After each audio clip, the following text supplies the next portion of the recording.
అంతరాయతి విరూపశాంతయే శాంతపావనమచింత్య వైభవం తం నరం వపుషి కుంజరం ముఖే మన్మహే కిమపి తుందిలం మహః వసుదేవసుతం దేవం కంసచానూరమర్దనం దేవకీ పరమానందం కృష్ణౌ వందే జగద్గురుం శ్రీకృష్ణౌ వందే జగద్గురుం జననీ జన్మభూమిశ్చ స్వర్గాదపి గరీయసి మాతృదేవో భవ. భగవద్బంధువులకు, ఆత్మస్వరూపులకు, సత్యాన్వేషులకు స్వాగతం, సుస్వాగతం. జీవితాన్ని మార్చే, మనని ఒక క్రమశిక్షణలో తీసుకెళ్లే ఆత్మబోధ. ఆత్మబోధ ఎందుకు కావాలి? గత వారం తెలుసుకున్నాం. ప్రతి జీవికి ఏదో ఒక కష్టం, పుట్టినటువంటి ప్రతి ఒక్కడు కూడా ఏదో ఒక లోపంతో బాధపడుతూ ఉంటాడు. నాకు ఇది లేదు, నాకు అది లేదు, నాకు అది ఉంటే బాగుండేది, ఇది ఉంటే బాగుండేది అనేటటువంటిది ఎప్పుడు కూడా ఏదో రకంగా ఎక్కడో ఒక చోట ఆ బాధ తనకు మనసు లోపల తెలుస్తూ ఉంటుంది. ఎందుకో బాధ, ఏం జరిగింది అనేది తెలియదు, కానీ బాధ. నా లోపల ఒక వస్తువు పోయింది. ప్రతి ఒక్కరూ కూడా ఎంతో కొంత కోల్పోతూ ఉంటారు. ఏదో ఒకటి కోల్పోవడం అనేటువంటిది జీవితం లోపల అత్యంత సహజం. పుట్టడమే అందరము కూడా ఏదో ఒక రాశిలో పుడతాము, ఏదో ఒక లగ్నంలో పుడతాము. పుట్టగానే మనకు కొన్ని రాశులు, కొన్ని గ్రహాలు ఏవైతే ఉంటాయో వాటి పరిస్థితులను బట్టి మనకు ఖచ్చితంగా ఏదో ఒక గుంపులో మనం జాయిన్ అవ్వాలి. గురువు గుంపులో గాని, శని గుంపులో గాని. ఈ గుంపులో పుట్టిన వాళ్ళకు వారు చెడు చేస్తారు, ఆ గుంపులో పుట్టిన వారికి వీడు చెడు చేస్తారు. ఏ జన్మ అయితే ఏంటి, కోల్పోవడం తప్పదు, బాధ తప్పదు.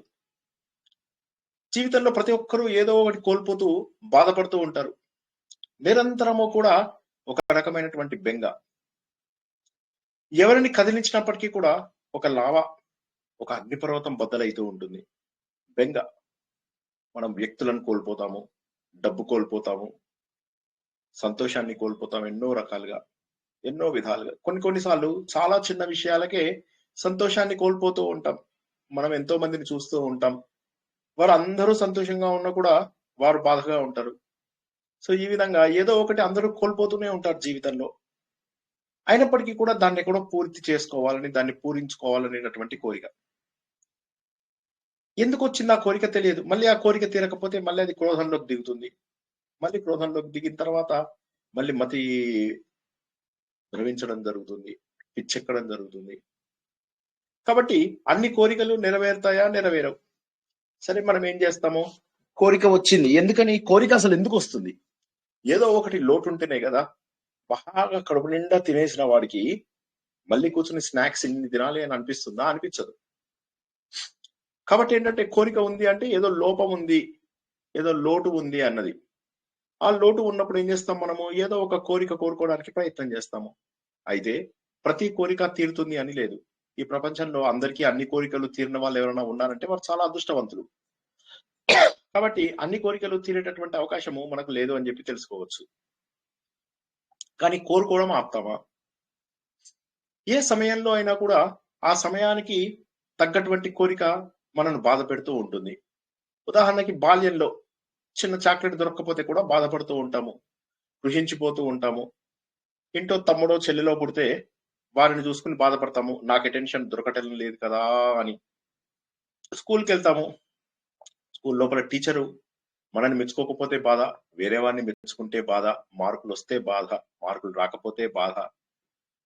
ఇలాగ జీవితం లోపల బాధ అనేటటువంటిది ప్రతి స్థాయి లోపల కూడా, ప్రతి స్టేజ్, ప్రతి ఫేజ్ లోపల కూడా మన జీవితంలో బాధ అనేటటువంటిది వస్తూ ఉంటుంది. మరి అందులో నుంచి ఎలా బయటపడాలి? దీనికి ఇక మార్గం లేదా? ఏమైపోతుందంటే ఈ అసంతృప్తి అనేది అలా మన లోపల ఉండడం వల్ల ఏమవుతుందంటే ఎప్పటికీ కూడా మనము పూర్ణులము కాలేకపోతాము. పూర్ణులము అంటే సంతృప్తిగా ఉన్నటువంటి వ్యక్తులము కాలేకపోతాము. భగవంతుడు పూర్ణుడు అంటారు. అంటే భగవంతుడు సంపూర్ణమైనప్పుడు మనం మాత్రం ఎంతసేపు కూడా అసంపూర్ణంగా ఎందుకు మిగిలిపోతున్నాం? అందువల్ల ఏమైపోతుందంటే మన లోపల ఒక రకమైనటువంటి ద్వైత భావన వస్తుంది. ఈ ద్వైత భావన రావడం వల్ల ఏమైపోతుంది, మనము ఆ కోరిక తీర్చుకోవడం కోసం అని చెప్పేసి ఇంకోరెవరో సహాయం చేస్తారు. కొద్దిగా జాగ్రత్తగా వినండి. ఇంకొకరు ఎవరో నాకు సహాయం చేస్తారు ఈ కోరిక తీర్చుకోవడానికి అని వాళ్ళ దగ్గరికి మనం వెళ్ళడం జరుగుతుంది. వెళ్ళినప్పుడు ఏమవుతుంది, ప్రతి చోట కూడా మోసమే, ప్రతి చోట కూడా జనాలు కమర్షియల్ గానే ఉంటారు. కాబట్టి ఏమవుతుందంటే అక్కడికి వెళ్ళిన తర్వాత మళ్ళీ మనం వాళ్ళ చేతుల లోపల మోసపోవడం జరుగుతుంది. మళ్ళీ బాధ, గుండెల నిండా బాధ, తట్టుకోలేనటువంటి బాధ. ఎక్కడికి వెళ్తాము, వెళ్ళినప్పుడు వాళ్ళు ఏం చేస్తారు, వాళ్ళకి తోచిన సలహా ఇస్తారు. వాళ్ళు మంచి వాళ్ళు అయ్యి ఉండవచ్చు, కానీ వారికి ఉన్నటువంటి జ్ఞానం ఏంటి? ఉదాహరణకి నేను ఒక చిన్న పల్లెటూరులో ఉన్నాను అనుకుందాం. ఆ పల్లెటూరు లోపల నేను సెకండ్ క్లాస్, థర్డ్ క్లాస్ చదివాను. చదివిన తర్వాత ఏం చేయాలి అని అడుగుతాను. ఊర్లో ఎవరు పెద్ద చదువుకున్న వాళ్ళు లేరు. వాళ్ళు అంటారు ఫిఫ్త్ క్లాస్ చేస్తే చాలే మన ఊర్లో అని చెప్పి అంటారు. వాళ్ళు ఎవరు చెడ్డగా చెప్పలేదు. వాళ్ళకు తెలిసిన జ్ఞానంలో, వాళ్ళకున్న పరిధిలో వారు సలహా ఇవ్వడానికి ప్రయత్నం చేశారు. వారికి అంతకంటే ఎక్కువ తెలియదు కదా. సో ఈ విధంగా ఏమైపోతుందంటే మనకు పరిధి అనేటటువంటిది చాలా పరిమితం అయిపోతుంది. హాఫ్ నాలెడ్జ్, అసలు నాలెడ్జ్ లేకపోవడము, ఇవి జరుగుతున్నాయి. జరగడం వల్ల ఏమైపోతుందంటే ఈ అసంతృప్తి అలా కొనసాగుతూనే ఉంది. ఎందుకంటే ఎప్పుడైతే మనకు సంపూర్ణమైనటువంటి జ్ఞానం రాదో అప్పుడు ఈ అసంపూర్ణమైనటువంటి విషయాలన్నీ కూడా మనను బాధ పెడుతూ ఉంటాయి. ఉదాహరణకి పిల్లలు పుట్టేంత వరకు, పిల్లలు ఎందుకు పుట్టడం, ముందు పెళ్ళయ్యే వరకు పెళ్ళవలేదు పెళ్ళవలేదు పెళ్ళవలేదు అని బాధ. పెళ్లి అయిన తర్వాత పిల్లల గురించి బాధ. పిల్లలు పుట్టిన తర్వాత ఆరోగ్యంగా ఉండాలని బాధ. తర్వాత వారికి మంచి చదువు రావాలని, మంచి చదువు వచ్చిన తర్వాత మంచి కాలేజీలో సీట్ రావాలని, ఆ తర్వాత వారు చక్కటి ఉద్యోగం తెచ్చుకోవాలని, మళ్ళీ వాళ్ళకి పెళ్లి చేయడం కోసం బాధ. పెళ్లి చేశాక అన్ని బాగుండి పిల్లలు పుడితే సరే, పిల్లలు పుట్టకుండా మళ్ళీ ఏదైనా కోర్టు కేసులు వేసి మళ్ళీ కోర్టుల చుట్టూ తిరగాల్సి వస్తే మళ్ళీ బాధ. ప్రతి చోట కూడా కూరుకోవాల్సినటువంటి అవసరం వచ్చి తీరుతోంది మన అందరి లోపల కూడా. అర్థమవుతుందో లేదో నాకు తెలియదు, నేను చాలా స్ట్రగుల్ అవుతున్నా. ఈ విషయము గుర్తుంచుకోవాలి. కోరిక అనేటటువంటిది మనకు ఎండ్లెస్ గా ఉంటుంది. ఈ పాయింట్ అర్థమైందా అండి ఎవరికైనా?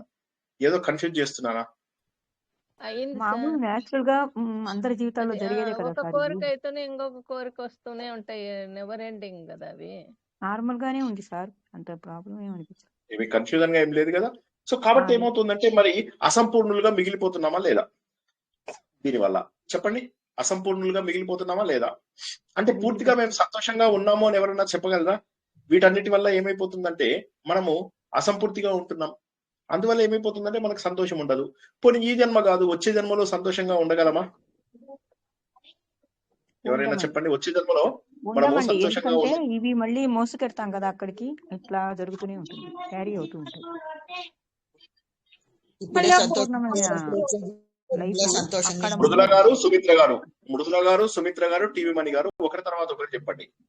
ఈ మృదుల గారు, జన్మలో సుమిత్ర గారు, మృదుల గారు, సుమిత్ర గారు, టీవీ మణి గారు, ఒకరి తర్వాత ఒకరు చెప్పండి. ఆ జన్మలో కూడా సంతృప్తి ఉండదు సార్. ఎందుకంటారు? మనకి ఆశ సార్, సాటిస్ఫాక్షన్ ఉండదు సార్ ఏం దొరికినా. అంటే వాసన మోసుకెళ్తూ ఉంటాం కదా సార్, వాసనలు మోసుకెళ్తూ ఉంటాం కదా, అందువల్ల ఆ జన్మలో కూడా.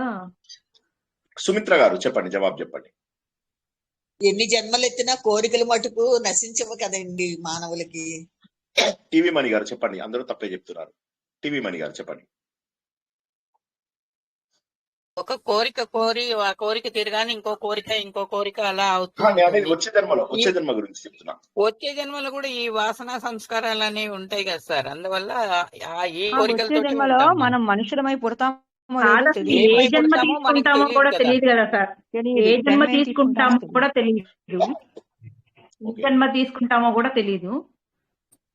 అప్పుడు మనం సపోజ్ జంతువులంగా పుట్టామనుకోండి, ఈ జన్మను బట్టి వచ్చే జన్మ వస్తుంది సార్. ఈ జన్మ చేసుకున్న కర్మలను బట్టి వచ్చే జన్మ ఉంటుంది, తప్పదు. అయితే ఇక్కడ మనము ఒక విషయాన్ని ఇందాక మొదట్లోనే మనము డిస్కస్ చేసుకున్నాం. ఇవాళ ప్రారంభంలోనే ఒక మాట అన్నాను, అది ఎవరన్నా చెప్తారేమో అని ప్రయత్నం చేస్తున్నాను. ఇంకెవరన్నా ప్రయత్నం చేయగలరు? అందరూ తప్పు చెప్పలేదు, అదొక కారణం అయ్యి ఉండొచ్చు, కానీ నేను చెప్పిన కారణం కాదు. ఇవాళ నేను క్వశ్చన్ అడగరా సార్ ఒకసారి? జన్మలో కూడా మనకి ఆ సుఖం ఉంటుంది సార్, ప్రశాంతత ఉంటుందా అని అడిగారు.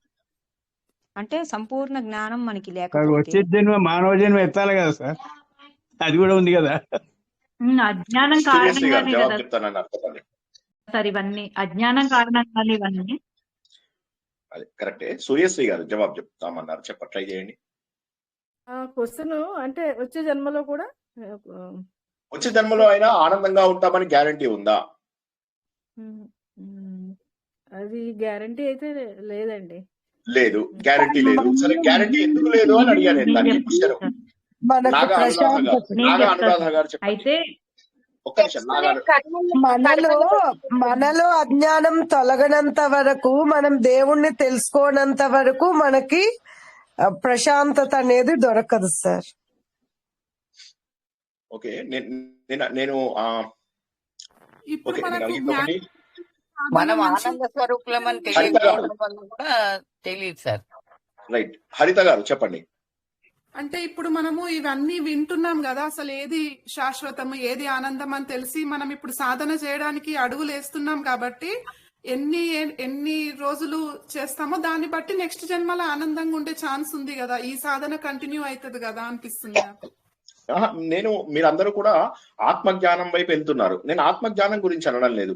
ఒక జన్మ సంతోషంగా ఉంటుందా లేదా ఎలా తెలుస్తుంది మనకు? అది ఇవాళ ఫస్ట్ లోనే చెప్పాను, ప్రారంభంలోనే చెప్పాను. నేను చేసుకునే కర్మల్ని బట్టి వస్తుంది. కర్మలను బట్టి కదా సార్. అది కరెక్ట్ ఆన్సర్. ఇవాళ నేను ఏం చెప్పాను? ఇవాళ ఒకటి చెప్పాను.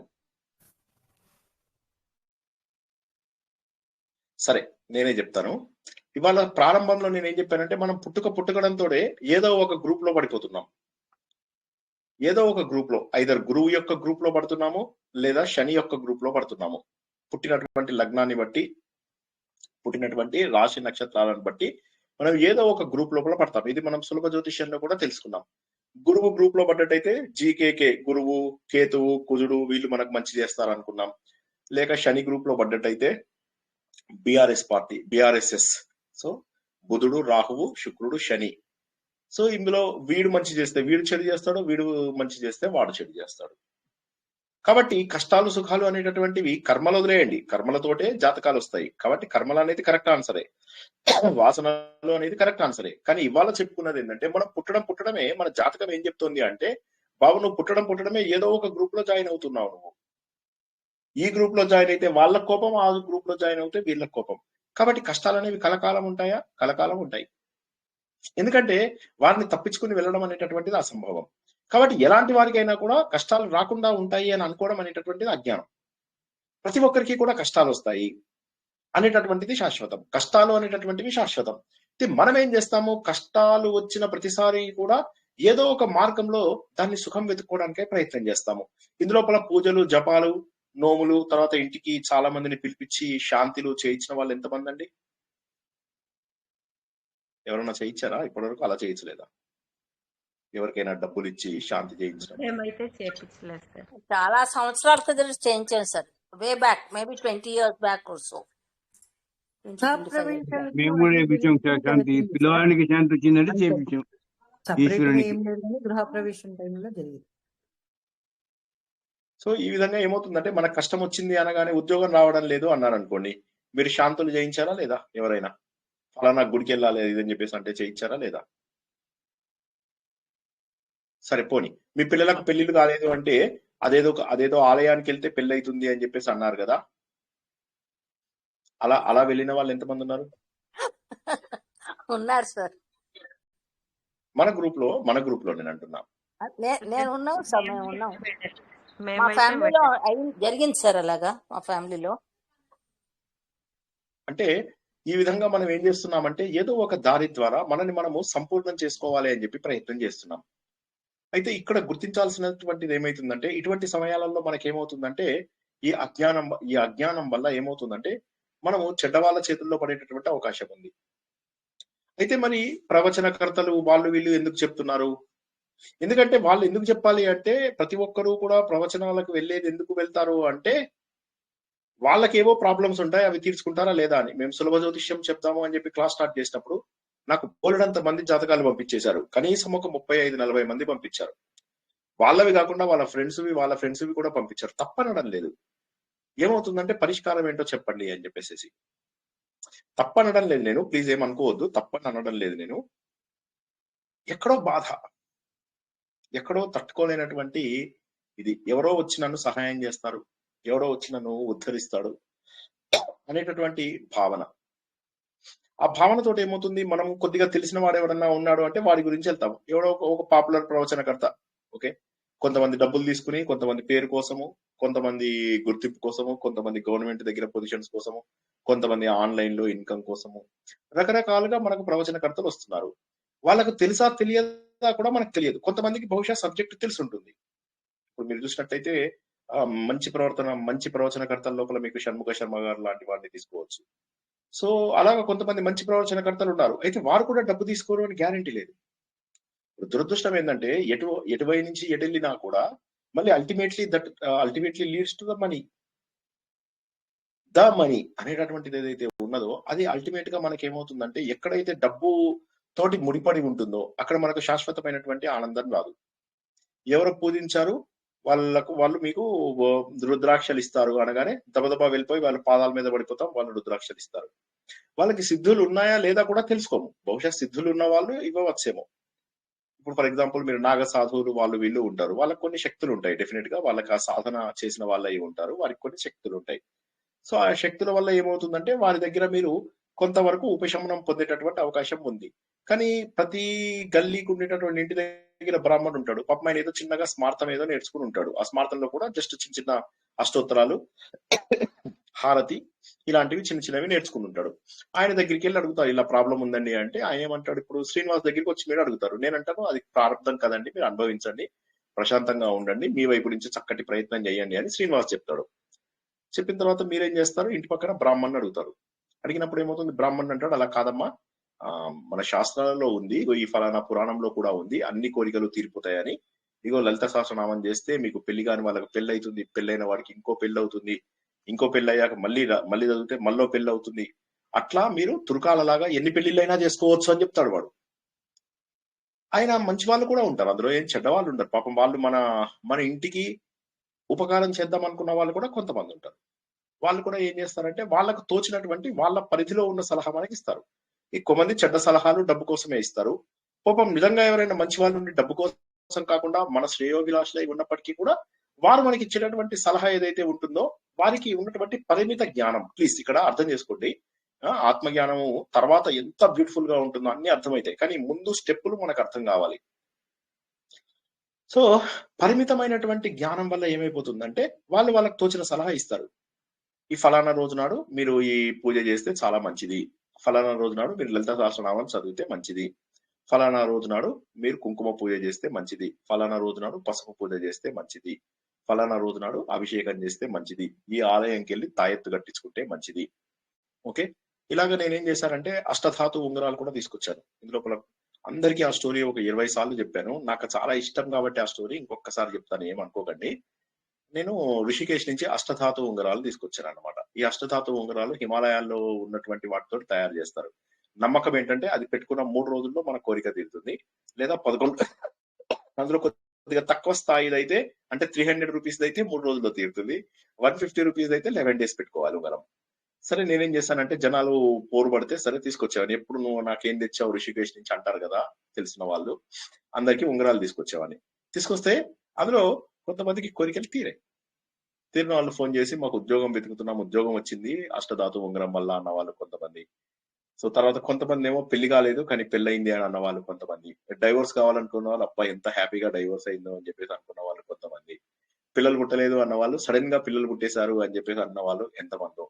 చాలా మంది సంతోషంగా నాకు ఫోన్లు చేసి చెప్పారు. ఒక ఆయన అయితే ఇంకా అసలు ఉద్యోగం కూడా రాదు అనుకున్న ఆయన నాకు ఫోన్ చేసి ఎంత సంతోషపడ్డాడో, అసలు ఏమిటిది, ఇది మిరాకిల్, దిస్ ఇస్ మిరాకిల్, నువ్వే దేవుడివి అన్నాడు. నేను షాక్ అయిపోయా మధ్య లోపల, నాకు ఇవన్నీ నమ్మకం లేవు కదా. సో సరే నేను అన్నాను నేను దేవుడు, నువ్వు కూడా దేవుడివే, సో నాతోటి ఏం లేదు, ఉంగరం అది ఉంగరం మామ, తాయీదు మహిమ అంటాడు. అది ఏం సినిమా, ఏ సినిమానండి అది? ఇలా జరిగి ఒకటి అడక్క కరెక్టేనా, లేకపోతే ఇదా ఇది అది మాయలోడు కూడా ఉన్నాడు సార్, మాయలోడు.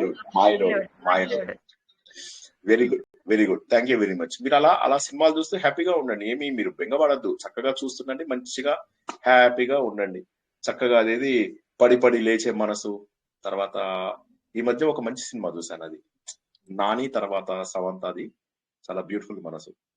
అది మనసు అనే వస్తుంది, దాని పేరేంటి, ఎటో వెళ్ళిపోయింది మనసు. చూడండి, మంచిగా సినిమాలు చూడండి. లేకపోతే బేబీ అని ఒక సినిమా వచ్చి చూడండి, హ్యాపీగా సినిమాలు చూడండి, చక్కగా ప్రశాంతంగా ఉండండి. ఏదో ఈ గోలలు ఈ జనాలతోని పెట్టుకునే బదులుగా సినిమాలు చూస్తే అఖండ కూడా బాగుందండి సార్, సనాతన ధర్మం అఖండ ఏదండి? 2 అఖండ 2 సనాతన ధర్మం అని పడింది కదా. అదే నాకు తెలియదు, ఆ సినిమా నేను చూడలేదు. సరే, ఇట్లాగా మీరు సంతోషంగా ఉండండి. సో అయితే నేను అన్నాను, ఇది నాదేం గొప్పలేదు, తాయిది మహిమ చెప్పాను అనమాట. అంతా అయ్యాక మా ఒక ఫ్రెండ్ మాత్రము ఎంతసేపటికి కూడా నేను అందరూ ఫోన్ చేశారు, మరి ఒక ఆయన మాత్రం చేయలేదు. చేయకపోతే నన్ను అడిగాను అనమాట, ఏమైందయ్యా, నీకు కూడా అందరిలాగానే అష్టధాతు ఉంగరం ఇచ్చాను కదా, ఏమైంది అంటే, అంత కోరిక తీరలేదు అన్నాడు. ఏంటి అంటే, అంత కోరిక తీరలేదు అన్నాడు. ఏమైంది అంటే, అట్లా ఏం లేదు, మంచిదేనేమో ఉంగరం, మంచిదేనేమో కానీ నా కోరిక తీర. ఏం కోరుకున్నారో చెప్పండి. మీరు లేడీస్ గురించి చెబుతారు సార్ ఇప్పుడు. మా ఆవిడ నాతో ప్రేమగా ఉండాలని కోరుకున్నాను అంటే నన్ను పిచ్చోడా, దానికి నువ్వు అష్టధాతులు కాదయ్యా, 1,00,000 ధాతులు పెట్టా కూడా అది జరగదు, అసంభవము అని చెప్పాను అనమాట. సో ఆ విధంగా ఒకరికి తప్ప అందరికీ కోరికలు తీరాయి. ఇప్పుడు ఏమైతుంది, దీన్ని చూసి ఈసారి ఎవరైనా ఋషికేష్కి వెళ్ళినప్పుడు, ఈసారి నేనే వెళ్తాను ఋషికేష్కి, మళ్ళీ జనవరి ఫిబ్రవరి మార్చిలో వెళ్తా కదా, మీరందరూ అడగాలి. ఎవరు అడగాలి, సార్ కొద్దిగా డోంట్ మైండ్, కొద్దిగా అష్టధాతు ఉంగరాలు తీసుకురండి సార్ అని చెప్పేసి అడుగుతారు. సార్ ఇంకా రేట్ ఎక్కువ పెట్టి తీసుకుంటేనే కోరిక తీరిపోవాలి, లేదు మీరు తెస్తున్నారు దారిలో అంటేనే తీరిపోవాలి సార్. దాంట్లోనే తీరిపోవాలి, ఉంగరం పెట్టుకోకముందే తీరిపోవాలి. అయితే ఇంకొక గమ్మత్తైన విషయం చెప్పలే, మా అపార్ట్మెంట్స్ లోనే ఒక ఆయన ఉంటారు. ఆయనకి ఏం చెప్పానంటే, గంగ నీళ్లు కూడా ఇచ్చి గంగ నీళ్ళలో ముంచి పెట్టుకోండి అన్నాను. ఆయన ఏం చేశారు, ఎంతసేపు ముంచాలని, జస్ట్ లా ముంచి పెట్టుకోండి అన్న. కాకపోతే ఆయనకు చాదస్తం ఎక్కువ, పిలక బ్రాహ్మణ్ అనమాట. సో దాంతో ఇంకా కాస్త ఓవర్ ఇదిగా చేసి రాత్రంతా ఉంగరాన్ని అందులో పెట్టాడు. పెట్టేసరికి పైన ఇది ఎగిరిపోయింది అనమాట మొత్తం మీద. ఇప్పుడు ఏం చేయాలి అన్నాడు. అంటే నా దగ్గర ఎక్స్ట్రా ఉంగరాలు లేదుగా, సరే మళ్ళీ ఋషికేష్కి వెళ్ళినప్పుడు తీసుకొస్తా అని చెప్పారు. చాలా డిసప్పాయింట్ అయ్యాడు. ఆయన కూడా కొద్దిగా వైఫ్ తో ప్రాబ్లం ఉంది. సరే నేను చెప్పాను, ఇది మీరు పెట్టుకున్న మీ కోరిక ఏంటో నాకు తెలుసు ఆటోమేటిక్ గా, ఇలాంటి కోరికే ఉన్నటువంటి మా ఇంకో మిత్రుడు ఉన్నాడు, ఆయనకు కూడా ఆ కోరిక తీరలేదు అని చెప్పారు. సో దీని ఉద్దేశం ఏంటి అంటే, జీవితం అనేది మిరాకిల్స్ జరుగుతూ ఉంటాయి, జరగవని కాదు. అయితే ఆ మిరాకిల్స్ కి కారణము ఇటువంటివి కావు. ఒక ఉంగరమో, ఒక తాయెత్తో, ఒకరు మన కోసము చేసే త్యాగమో కాకపోవచ్చు. మన కోసం నిజంగా త్యాగం చేసి మిరాకిల్స్ చేసేది కేవలము తల్లిదండ్రి మాత్రమే. ఈ ప్రపంచంలో ఎవరు కూడా మనకు మిరాకిల్స్ చేయరు. మిరాకిల్స్ జరిగేది కేవలము తల్లిదండ్రి వల్ల మాత్రమే జరుగుతుంది. ఈ శరీరాన్ని మనం తీసుకుని దీని ద్వారా మనము ఆత్మ గురించి తెలుసుకోవడానికి అవకాశం ఉన్నటువంటిది. కాబట్టి అసంపూర్ణంగా ఉన్నటువంటి మనందరము కూడా సంపూర్ణులుగా కావాలి అంటే ఆత్మ గురించి తెలుసుకోవాల్సినటువంటి అవసరం ఉంది. మరి ఆత్మ అంటే ఏమిటి, అసలు బోధ అంటే ఏమిటి? సో జై శ్రీకృష్ణ, ఇది కనెక్టెడ్ విత్ ది ఉంగరాల గురించి చెప్పారు కదా. చిన్న ఇది ఈ ఆటోబయోగ్రఫీ ఆఫ్ యోగి చదువుతున్నప్పుడు మరి Yukteswarji also he will suggest, if you go and tell just like that they may not accept, you ask them to buy this pearl ring అని ఇలాగా చెప్తారు సార్. మరి అంటే అప్పటి నుంచి ఇలా ఉన్నాయంటారా, లేదంటే ఇలాగే మనసుని నిబ్రపరచడానికి ఒక సాటిస్ఫాక్షన్ గురించి అని చెప్పి ఉంటారంటారా? ఒకటైతే నిజము, ఇప్పుడు మీరు ఒక యోగి ఆత్మకథ చదివిన దాంట్లో ఏంటంటే హైయెస్ట్ లెవెల్ ఆఫ్ శక్తి సాధించిన వాళ్ళకి అది ఉంటుంది. అయితే ఆ శక్తి హైయెస్ట్ లెవెల్ మనం సాధించవచ్చు. ఉదాహరణకి నేనేమంటున్నానంటే, ఎస్ డెఫినెట్లీ యుక్తేశ్వర్ గారు చాలా గొప్పవారు కాబట్టి ఆయన ఒకే సమయంలో మల్టిపుల్ ప్లేసెస్ లో ఆత్మస్వరూపంగా కనిపిస్తాడు ఈయనకి, యోగానందకి. సో నో, వారి విషయంలో నాకు ఎటువంటి సందేహము లేదు. అదే విధంగా నాగసాధువులు వాళ్ళు వీళ్ళు ఉన్నారు. ఈ మధ్య కుంభమేళా వచ్చినప్పుడు కుంభమేళా మొత్తం కూడా ఆర్టిఫిషియల్ ఇంటెలిజెన్స్ తో కవర్ చేశారు. ఇది మీ అందరికి తెలుసా, లేక బ్రీఫ్ గా చెప్పనా? చెప్పండి సార్. అయితే ఇక్కడ ఏమైందంటే, ఆర్టిఫిషియల్ ఇంటెలిజెన్స్ ఏం చేస్తుందంటే, ఉదాహరణకి నేను, నా కొడుకు, వైఫ్ వెళ్తుండగా సడన్ గా మా వైఫ్ తప్పిపోయింది అనుకోండి. తప్పిపోతే అప్పుడు ఏమవుతుంది, మామూలుగా అయితే చాలా మంది ఇంటికి వచ్చేస్తారు, అమ్మయ్య ఏదో అదృష్టం బాగుంది అని ఇంటికి వచ్చేస్తారు. బట్ నాలంటోడు ఏం చేస్తాడు, వెతికి అక్కడ వీళ్ళకి ఇస్తాడు, పోలీసు వాళ్ళకి చెప్తాడు, ఇట్లా వైఫ్ తప్పిపోయింది సార్ అని చెప్తాడు. చెప్పగానే అప్పుడు వాళ్ళు ఏం చేస్తారు, మేము ముగ్గురము ఉన్నటువంటి లొకేషన్ నుంచి ఆర్టిఫిషియల్ ఇంటెలిజెన్స్ చూసి వైఫ్ పిక్చర్ ని పట్టుకుంటారు. వాళ్ళు పట్టుకుని దాన్ని ఆర్టిఫిషియల్ ఇంటెలిజెన్స్ ఎక్కడెక్కడ ఏ లొకేషన్స్ లో తను ఉంటుంది అని చెప్పేసి సెర్చ్ కొడతారు. వందల కెమెరాలలో వేల డేటాబేస్లలో స్టోర్ అయినది అంతా కూడా వెతికి కరెంట్ లొకేషన్ దగ్గరికి తీసుకొచ్చి పెడుతుంది. అంటే it's not a normal thing. అంటే ఒక వ్యక్తి యొక్క లొకేషన్ 2 నిమిషాలలో పట్టుకోవడం అనేటటువంటిది నాట్ ఏ నార్మల్. ఇప్పుడు మొన్న కుంభమేళాకు వెళ్ళిన వాళ్ళందరికీ కూడా తెలిసే ఉంటుంది. ఇట్స్ వన్ ఆఫ్ ద, అంటే అది కుంభు కాదు, మహాకుంభు వెళ్ళిన వాళ్ళందరికీ కూడా బహుశా తెలిసే ఉంటుంది. లైక్ ఆర్గనైజ్ ఎక్స్ట్రాడినరీలీ, అంటే ఇక అంతకంటే గొప్పగా ఇంకెవరో ఆర్గనైజ్ చేయలేరు, నా భూతో నా భవిష్యత్. ఇప్పటి వరకు అయితే ఎప్పుడు జరగలేదు కదా సార్, ఈసారి జరిగినంత పర్ఫెక్ట్ గా ఎప్పుడు జరగలేదు, ఇంకెప్పుడు జరగల ఇంత గొప్పగా.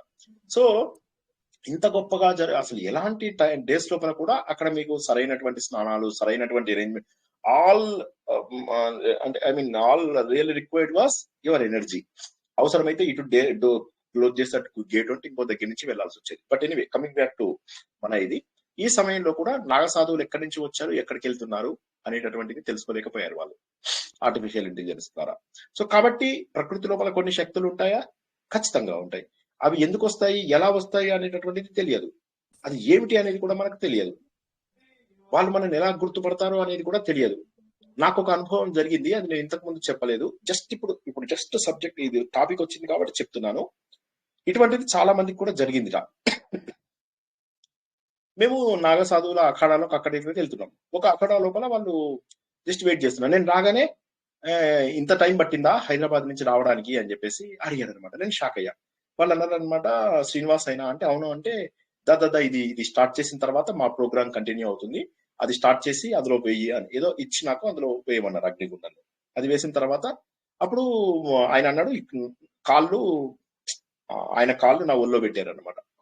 పెట్టిన తర్వాత సరే ఇక పంపించేశాడు. నేను అక్కడ డబ్బులు కూడా ఏమి ఇవ్వలేదు.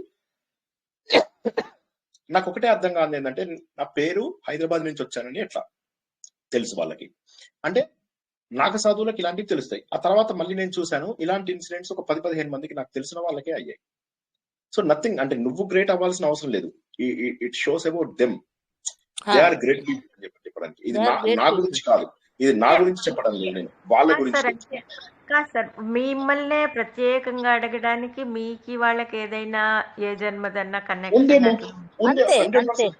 100%, అందులో డౌటే లేదు. అది కాక వాళ్ళ యజ్ఞం ఆగిపోయి పెట్టారు కదా. వాళ్ళు అన్నారు అనమాట, ఇంత లేట్ గా మేము స్టార్ట్ చేయకూడదు, నువ్వు లేట్ గా వచ్చావు అనగానే నాకేమీ అర్థం కాలేదు. సరే వాళ్ళు చెప్పింది అయితే దబదబా చేసేసి ఇది చేశారు. ఆయన అన్నాడు, కాళ్ళు ఒళ్ళో పెట్టుకో కొద్దిసేపు అంటే పెట్టుకున్నాక వెళ్ళు బేటా అని చెప్పేసి ఇట్లా అన్నాడు. అనగానే బయటకు వచ్చాను. బయటకు వచ్చిన తర్వాత మా ఫ్రెండ్ అంటే, వాళ్ళు నీకు తెలుసా ఎట్లా మాట్లాడుతున్నారని అంటే, నేను తెలియదు నాకు కూడాను, కానీ వాళ్ళకి శక్తి. నేను వెళ్ళగానే వాళ్ళు ఎవరు అసలు నన్ను పట్టించుకోవడం లేదు, నా వైపు చూడడం లేదు, పైసలు అడగడం లేదు, ఏమీ లేదు, వాళ్ళ పని వాళ్ళు చేసుకుంటున్నారు.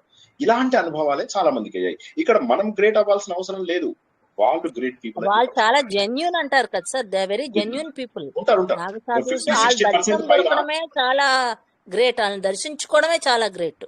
50-60% మంది పైనే మీకు నాగసాధువులలో ఎక్స్ట్రీమ్లీ టాలెంటెడ్ పీపుల్. అంటే అది ఎక్కడి నుంచి వస్తుంది ఆ శక్తి? వాళ్ళకి ప్రత్యేకంగా మీకంటే గొప్ప వాళ్ళు అవ్వకపోవచ్చు వాళ్ళు, కానీ వాళ్ళ సాధన ద్వారా అనిమ, మహిమ, గరిమ, లగిమ ఇవన్నీ ఉన్నాయి కదా. ఇలా ఈశిత్వము, వశిత్వము, ప్రాప్తి, ప్రాకాం ఇవన్నీ ఏవైతే ఉంటాయో ఈ శక్తులలో కొన్ని వాళ్ళు తెచ్చుకోగలుగుతారు. తెచ్చుకోవడం వల్ల ఏమైందంటే ఈవెన్ ఆర్టిఫిషియల్ ఇంటెలిజెన్స్ కూడా దొరకట్లేదు. అంటే దట్ ఈస్ సంథింగ్ ఇది వీళ్ళు ఎక్కడి నుంచి వచ్చారు? పూర్వకాలంలో శాస్త్రాలు, శస్త్రాలు ఈ రెండింటినీ కూడా తీసుకుని ధర్మాన్ని కాపాడడానికి వచ్చేటటువంటి వాళ్ళు ఖచ్చితంగా ఉంటారు నాగసాధువులు. అందులో there is absolutely no doubt about it. ఇందులో మనము గొప్ప కాదు, మనం ఒకసారి చెప్తున్నాను, మనము గొప్ప కాదు, వాళ్ళు గొప్ప.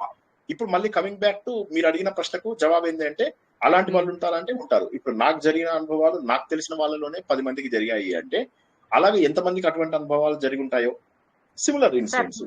రీసెంట్ గా సార్, ఆయన ఏం నాగసాధు కూడా కాదు సార్, ఇక్కడ సాగర్ దగ్గర ఏకముఖి దత్తాత్రేయ స్వామి గుడి ఉంది కదా సార్, ఎత్తిపోతల, అక్కడికి వెళ్ళినాం సార్. ఆయన దత్తాత్రేయ స్వామి భక్తుడు అంట, తెలీదు మాకు. ఆయన జడ్లంతా కట్టింది, కాషాయం వేసుకున్నారు, కాళ్ళకి మొక్కితే ముట్టొద్దు అన్నారు. మరి అందరూ కలిసి వస్తున్నప్పుడు పక్కన వచ్చినారు, నీ పేరేమి అని అడిగినారు. మాధవి అంటే, మీ అమ్మ నాయన పేరు పెట్టిన పేరు అది కాదు కదా, వేరేది కదా అన్నారు. అది నిజమే, నా పేరు గీత, అయితే ఇక్కడ మాధవి అని పిలుస్తారు. అట్లా చెప్పు అని. రీసెంట్ మొన్న మార్చిలో సార్, ఎట్లా తెలుసు మీకు అంటే, ఎట్లా అంటే ఏం చెప్తున్నావు అని అన్నారు. నాకు సో దక్షిణ ఇయ్యి 12 ఇప్పుడు రూపాయలు అన్నారు. సార్ ఆ, పరమహంస యోగానంద కూడా ఒక ఒక అబ్బాయి ఏమని, I want to come back to you only when I'm dead and I'm reborn, you have to again show me the path అంటాడు. అప్పుడు హీ విల్ స్పెషల్లీ డూ క్రియా yoga to find out where the boy is exactly where he's born, where he took birth అన్నది. అది చాలా amazing గా ఉంది sir అది చదువుతున్నప్పుడు. అవును అవును. అయితే ఒకటేంటంటే ఇప్పటి వరకు మనం చెప్పుకున్నది ఏంటంటే ఇలా మిరాకిల్స్ ని ఎక్స్పెక్ట్ చేయకూడదు అని చెప్పుకొని మిరాకిల్స్ గురించి చెప్పుకుంటున్నాం. So we're contradicting our selves. So ఇప్పుడు మీరు అడిగిన ప్రశ్నకు మాత్రమే సమాధానంగా చెప్పాను. ఏంటంటే మీరు అడిగిన దానికి పరమహంస యోగానంద అడిగితే దానికి మాత్రం చెప్పాను. అలా అని చెప్పి ప్రతి ఒక్కరి లోపల కూడా అటువంటి శక్తులు ఉంటాయి, వాళ్ళు ఆ స్థాయికి వెళ్ళారని మనం అనుకోకూడదు. అది నేను అదే అనేది. సార్, అవును ఎందుకంటే అవును ఎక్కడైతే మనం అవతల వాళ్ళని నమ్ముతామో అక్కడి నుంచి మనకు మోసం స్టార్ట్ అవుతుంది. ఎక్కడైతే అవతల వాడు మీ దగ్గర డబ్బు తీసుకున్నాడో, ఈవెన్ నాగసాధువులలో కూడా డబ్బులు తీసుకుంటారు. సో వాళ్ళు ట్రూ నాగ సాధువులు ఉన్నారు వాళ్ళు. సో నేనేమంటున్నానంటే కాబట్టి మీరు మూఢనమ్మకాలని దూరం ఉంచాలి ఫస్ట్. ఎందుకంటే మనమే సాధన చేస్తే ఆ స్థాయికి వెళ్ళగలుగుతామని గుర్తుంచుకోవాలి. ఇప్పుడు ఏమైతుందంటే మనం కోరికలతో చేసేటటువంటి ఏ పని కూడా మనని సంతోషంగా ఉంచదు అన్నటువంటి విషయాన్ని మనం గుర్తుంచుకోవాలి. ఇప్పుడు ఇక్కడ ఏమైపోతుందంటే ఎవరికో ఏదో పవర్ ఉంది అంటే వాటిని మనం ఎందుకు గౌరవిస్తామో తెలుసా? Not because he has power, because he'll be మనకేదో యూస్ఫుల్ టు సహాయం అస్, చేస్తాడు, హీల్ మనకేదో యూస్ఫుల్ టు సహాయపడతాడు అస్ అని చెప్పేసి.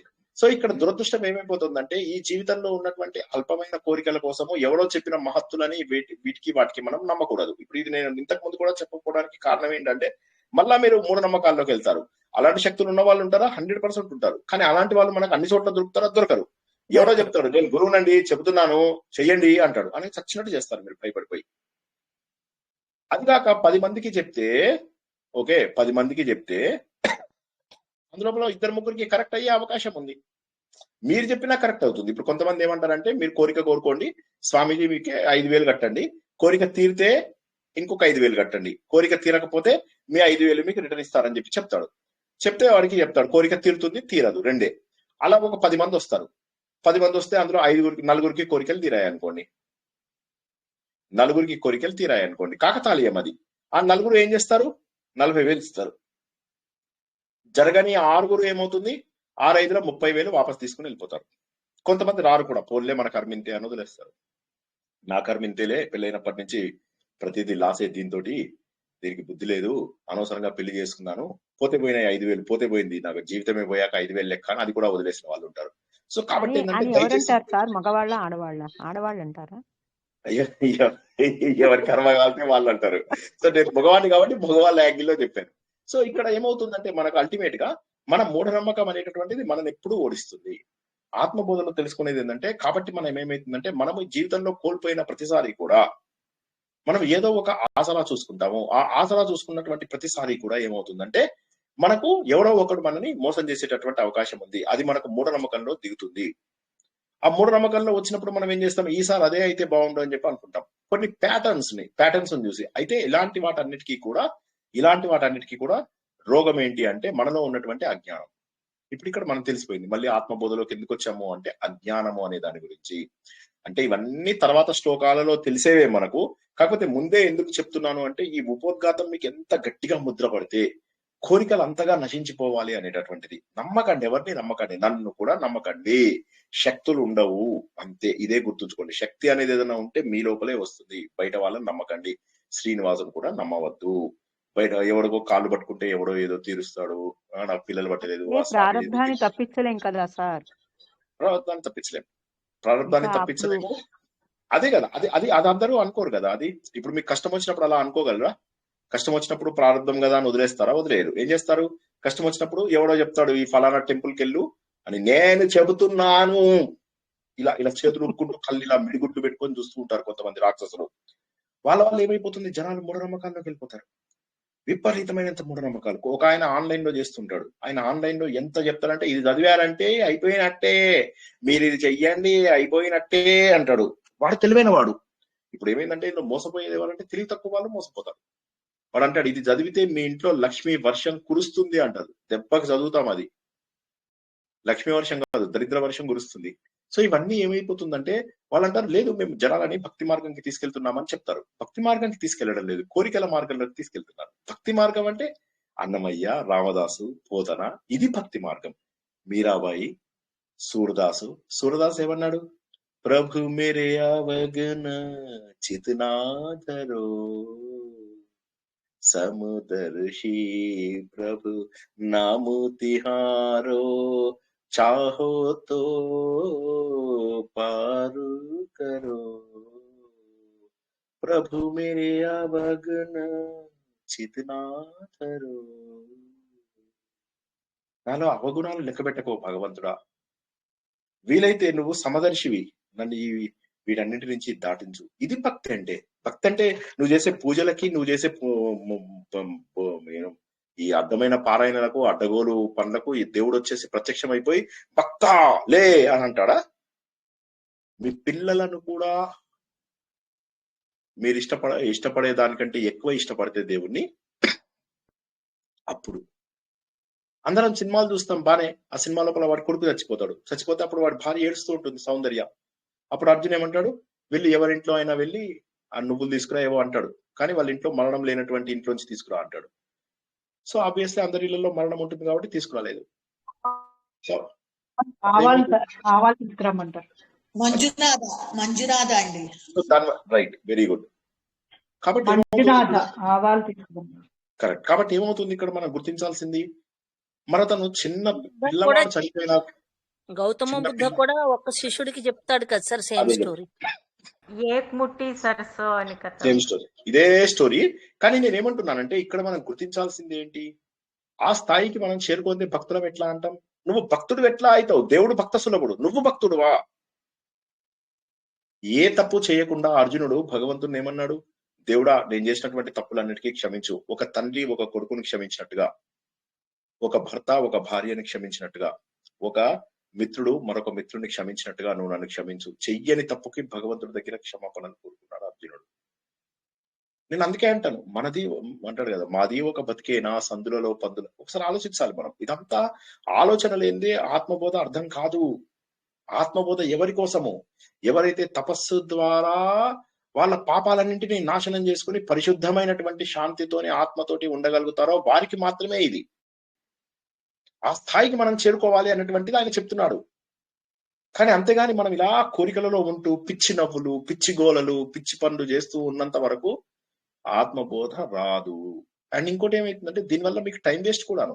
ఆనెస్ట్లీ స్పీకింగ్, 1-2 గంటలు నన్ను వింటూ ఉంటే మీకు పుణ్యం ఏం రాదు. నేను ఎన్నోసార్లు చెప్పా, నా ప్రవచనాలు వింటే మీకు ఘోరంత కూడా పుణ్యం రాదు. కాబట్టి మీకు ఇది టైం వేస్ట్. మీరు ఆలోచించాలి. మీరు ఎప్పుడైతే మీ జీవితంలో మీరు మార్పు తెచ్చుకోము అని చెప్పి డిసైడ్ అవుతారో అప్పుడు ప్రవచనాలకు రాకూడదు. నేను ఎన్నోసార్లు చెప్పాను. ఎందుకంటే మీ లోపల క్రమశిక్షణ తేనటువంటి ప్రవచనాలు ఎందుకు? మీ లోపల మార్పు తేనటువంటి ఆధ్యాత్మికత ఎందుకు? దాని బదులు అందరిలాగా గుడ్డి పారాయణలు చేసుకుంటూ ఉండొచ్చు కదా. గుడ్డిగా వెళ్తూ గుడ్డిగా నగలు పెట్టుకోవడము, చీరలు కట్టుకోవడము, ప్లాట్లు కొనుక్కోవడము, కార్లు కొనుక్కోవడము, బంగ్లాలు కొనుక్కోవడము, దేవుడు నాకు విఐపి దర్శనం ఇచ్చాడు, చేయొచ్చు, అవన్నీ చేయొచ్చు. సో కాబట్టి ఏంటంటే ఆ స్థాయి దాటిన వాళ్ళకే ఆత్మబోధ. ఆత్మబోధ అనేది మన జీవితాన్ని మార్చి పడేయాల్సిందే.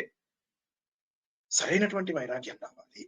సో ఇక్కడ రోగం ఏంటి? మనకు ఫస్ట్ ఇక్కడ వచ్చినటువంటి రోగం ఏంటి అంటే భవరోగము, అంటే ఈ అజ్ఞానము. మరి అజ్ఞానము అని చెప్పి తెలిసినప్పుడు రోగం ఇవ్వాలి. డాక్టర్ ఏం చేస్తాడు? మనం హాస్పిటల్కి వెళ్తాం. వెళ్ళగానే ఆయన ఏం చేస్తాడు? రకరకాల టెస్టులు చేస్తాడు. బీపీ ఎంత ఉంది, షుగర్ ఎంత ఉంది చూస్తాడు. అదొక బ్యాలెన్స్డ్ స్టేజ్కి వచ్చిన తర్వాతనే ఆయన ఆపరేషన్ మొదలెడతాడు. అదొక స్థాయికి రాకముందు ఆయన ఆపరేషన్ మొదలెట్టాడు. కాబట్టి మన లోపల సంసిద్ధత రావాల్సిందే, తప్పదు. ఇంకా మార్గం లేదు. ఇదేదో టైంపాస్ కి 9 o'clock బాగా వింటున్నాం, భోజనం చేస్తూ ఇంటికి వస్తున్నారు చుట్టాలు, వాళ్ళతో పిచ్చి నవ్వులు నవ్వుతున్నాము, పిచ్చి మాటలు మాట్లాడుతున్నాము, బోలెడని ఫంక్షన్స్ కి వెళ్తున్నాము, ఇలా అనుకునే వాళ్ళ కోసం కాదు ఇది. ఎన్నిసార్లు చెప్తున్నానో నేను ఇది.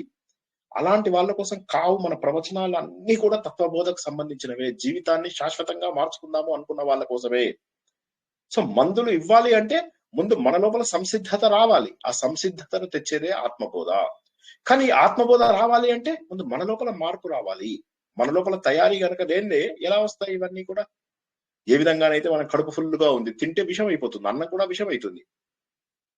కాబట్టి ఏంటంటే దానికి ఒక సరైనటువంటి పద్ధతి కావాలి, ఒక ట్రైన్డ్ మెథడాలజీ ఉండాలి. ఆ ట్రైన్డ్ మెథడాలజీనే ఇప్పుడు మనం నేర్చుకున్నటువంటి అనేక గ్రంథాలు, ఆదిత్య హృదయం కావచ్చు, మనకు ఉపదేశ సారం కావచ్చు, భగవద్గీత కావచ్చు, మొన్న మొన్నటి వరకు నేర్చుకున్నటువంటి నిర్వాణ దశకం కావచ్చు. ఇవన్నీ కూడా మనల్ని ఒక ప్రిపేర్డ్ స్టేజ్ కు తీసుకెళ్లాలి. కాబట్టి శాస్త్రాలు చదవాలి అంటే, ఇటువంటి శాస్త్రాలు ఇవి చదవాలి అంటే ముందు మన మనస్సు సంసిద్ధత కావాలి. ఆ సంసిద్ధతనే మనం గత వారం ఏం తెలుసుకున్నామంటే తపస్సు ద్వారా, తపోభిః క్షీణ పాపానాం, తపస్సు ద్వారా పాపములను పోగొట్టుకున్నవాడు, శాంతంగా ఉంటూ వీతరాగినాం, రాగద్వేషాలు పోగొట్టుకున్నవాడు, ప్రశాంతంగా ఉండగలిగేవాడు, ముముక్షువును కావాలి అనేటటువంటి కోరిక ఉన్నటువంటి వాడికి ఈ ఆత్మబోధ చెప్పబడుతోంది అని చెప్పేసి మనం గత వారం తెలుసుకున్నాం. ఎందుకంటే ఆధ్యాత్మిక జ్ఞానం అనేటటువంటిది పుస్తకం చదవడం ద్వారానో లేకపోతే డైరెక్ట్ గా ఆన్సర్ చెప్పడం ద్వారానో రాదది. దానికి కావాల్సింది ఏంటంటే ముందు మన లోపల వివేక వైరాగ్యాలు వచ్చి తీరాల్సిందే. వివేకము అంటే ఏంటి అంటే ఆత్మ ఏది, ఆత్మ కానిదేది అని ప్రతిరోజు డిస్కస్ చేసుకోవాలి. ఉదాహరణకు ఒక పని చేస్తున్నప్పుడు ఈ పని నాకు ఎంతగా ఉపయోగపడుతుంది అని చెప్పేసి గుర్తించాలి. ఈ పని నాకు ఉపయోగపడుతుందా పడదా, ఇది నాకు ఆత్మ జ్ఞానానికి తెలుస్తుందా లేదా. ఉదాహరణకు నేను పెళ్లికి అడ్డగోలుగా, అప్పుడు మనం ఆలోచించాలి, నేను వెళ్తున్నాను, ఇది నాకు ఉపయోగపడుతుందా లేదా, నా ఆధ్యాత్మిక ప్రగతికి ఉపయోగపడుతుందా లేదా. ఓకే. రెండోది ఏం చేయాలి, ప్రతి పనికి అలాగే ఈ ఆహారం తింటున్నాను నేను, ఇది నాకు శరీరానికి మంచి చేస్తుందా లేదా, ఇది నా మనస్సుకు మంచి చేస్తుందా లేదా. ధ్యానము, ఇది నా మనస్సుని ప్రశాంతంగా ఉంచగలుగుతుందా లేదా. ఇలాగా మనం ప్రతిదాన్ని కూడా ఆలోచిస్తూ ఉండాలి. ఆ వివేకం, నాకేం కావాలి, నాకు అనేటటువంటి ఆత్మ స్వరూపం ఏదైతే నా అసలు స్వరూపం ఉందో దానికి ఏం కావాలి. ఈ అడ్డగోలు పనులు ఇవన్నీ నన్ను కాపాడతాయా. నా వయసు ఎంత, 35, సరే కొంత టైం ఉంది నాకు. నా వయసు ఎంత, 45, ఓకే, దెన్ అయిపోయింది, టైం అయిపోయింది. నువ్వు పిచ్చి పనులు పిచ్చి ప్రోగ్రామ్స్ పెట్టుకోకూడదు. ఎవరి ఫంక్షన్స్కి వెళ్ళాలి, ఎవరి ఫంక్షన్స్కి వెళ్ళకూడదు, సొంత పిల్లల ఫంక్షన్స్కి వెళ్ళకూడదు, ఫోన్లు మాట్లాడకూడదు, జీరోకి తగ్గించాలి. చెయ్యము. అది వివేకం. అంటే ఆలోచించేది ఏంటంటే మనకు వివేకం అనేటటువంటిది తెలివితేటలతో ఆలోచించేదాన్ని వివేకం అంటారు. రెండోది వైరాగ్యం ఏంటంటే వీతరాగం. ఎవరికైతే వైరాగ్యం ఉంటుందో ఇంకా వాడికి కోపము ద్వేషము వచ్చేటటువంటి అవకాశం లేదు. మనం ఆ స్థాయికి వెళ్ళకపోతే మనం ఏం చేయమన్నాను, కొద్దిగా పక్కకు తప్పుకుంటే సరిపోతుంది. గొడవ పడాల్సిన అవసరం లేదు, మెల్లగా పక్కకు తప్పుకుంటే సరిపోతుంది. దూరంగా వెళ్ళిపోతే చాలు, ఆ కోపం తగ్గిపోతుంది, ద్వేషం కూడా తగ్గిపోతుంది. కాబట్టి 2. మూడవది ఏంటంటే బాగా శమము, దమము, తర్వాత ఇలాంటివి ఏవైతే 6 ఉంటాయో, శమదమాది షట్ సంపద అంట, అవన్నీ కూడా మనం సాధించాలి. మనస్సును నిగ్రహంగా పెట్టుకోవాలి, ఇంద్రియాలను నిగ్రహంగా పెట్టుకోవాలి. తర్వాత ఉపరతి, మనస్సుని బయట విషయాల నుంచి మనకు లోపలగా ఉండేలాగా పెట్టుకోవాలి. శ్రద్ధ, మనకు వీటన్నిటి మీద ఏమంటారు, మన యొక్క పురాణాల మీద, వాటి మీద, ఈ గ్రంథాల పైన మనకు శ్రద్ధ ఉండాలి, విశ్వాసం, నమ్మకం అనేటటువంటిది ఉండాలి. చివరిగా సమాధానం ఏంటంటే ఇక్కడ మనము ధ్యానం చేస్తూ నిశ్చలంగా ఉంచుకోగలుగుతున్నామా లేదా, ఇవన్నీ ఉండాలి. అప్పుడు ఫైనల్ స్టేజ్ ఏంటంటే ముముక్షుత్వము. ఈ ముముక్షుత్వం అనేటటువంటిది మోక్షానికి బలమైనటువంటి కోరిక. దీన్నే మనం సాధనా చతుష్టయము అంటాము. సో ఈ సాధనా చతుష్టయం ద్వారానే ఒక వ్యక్తి బాగుపడగలడు. ఇది చేయడానికి మనకేమంటే తపస్సు అనేటటువంటిది చాలా గొప్పది అని చెప్పి తెలుసుకున్నాం.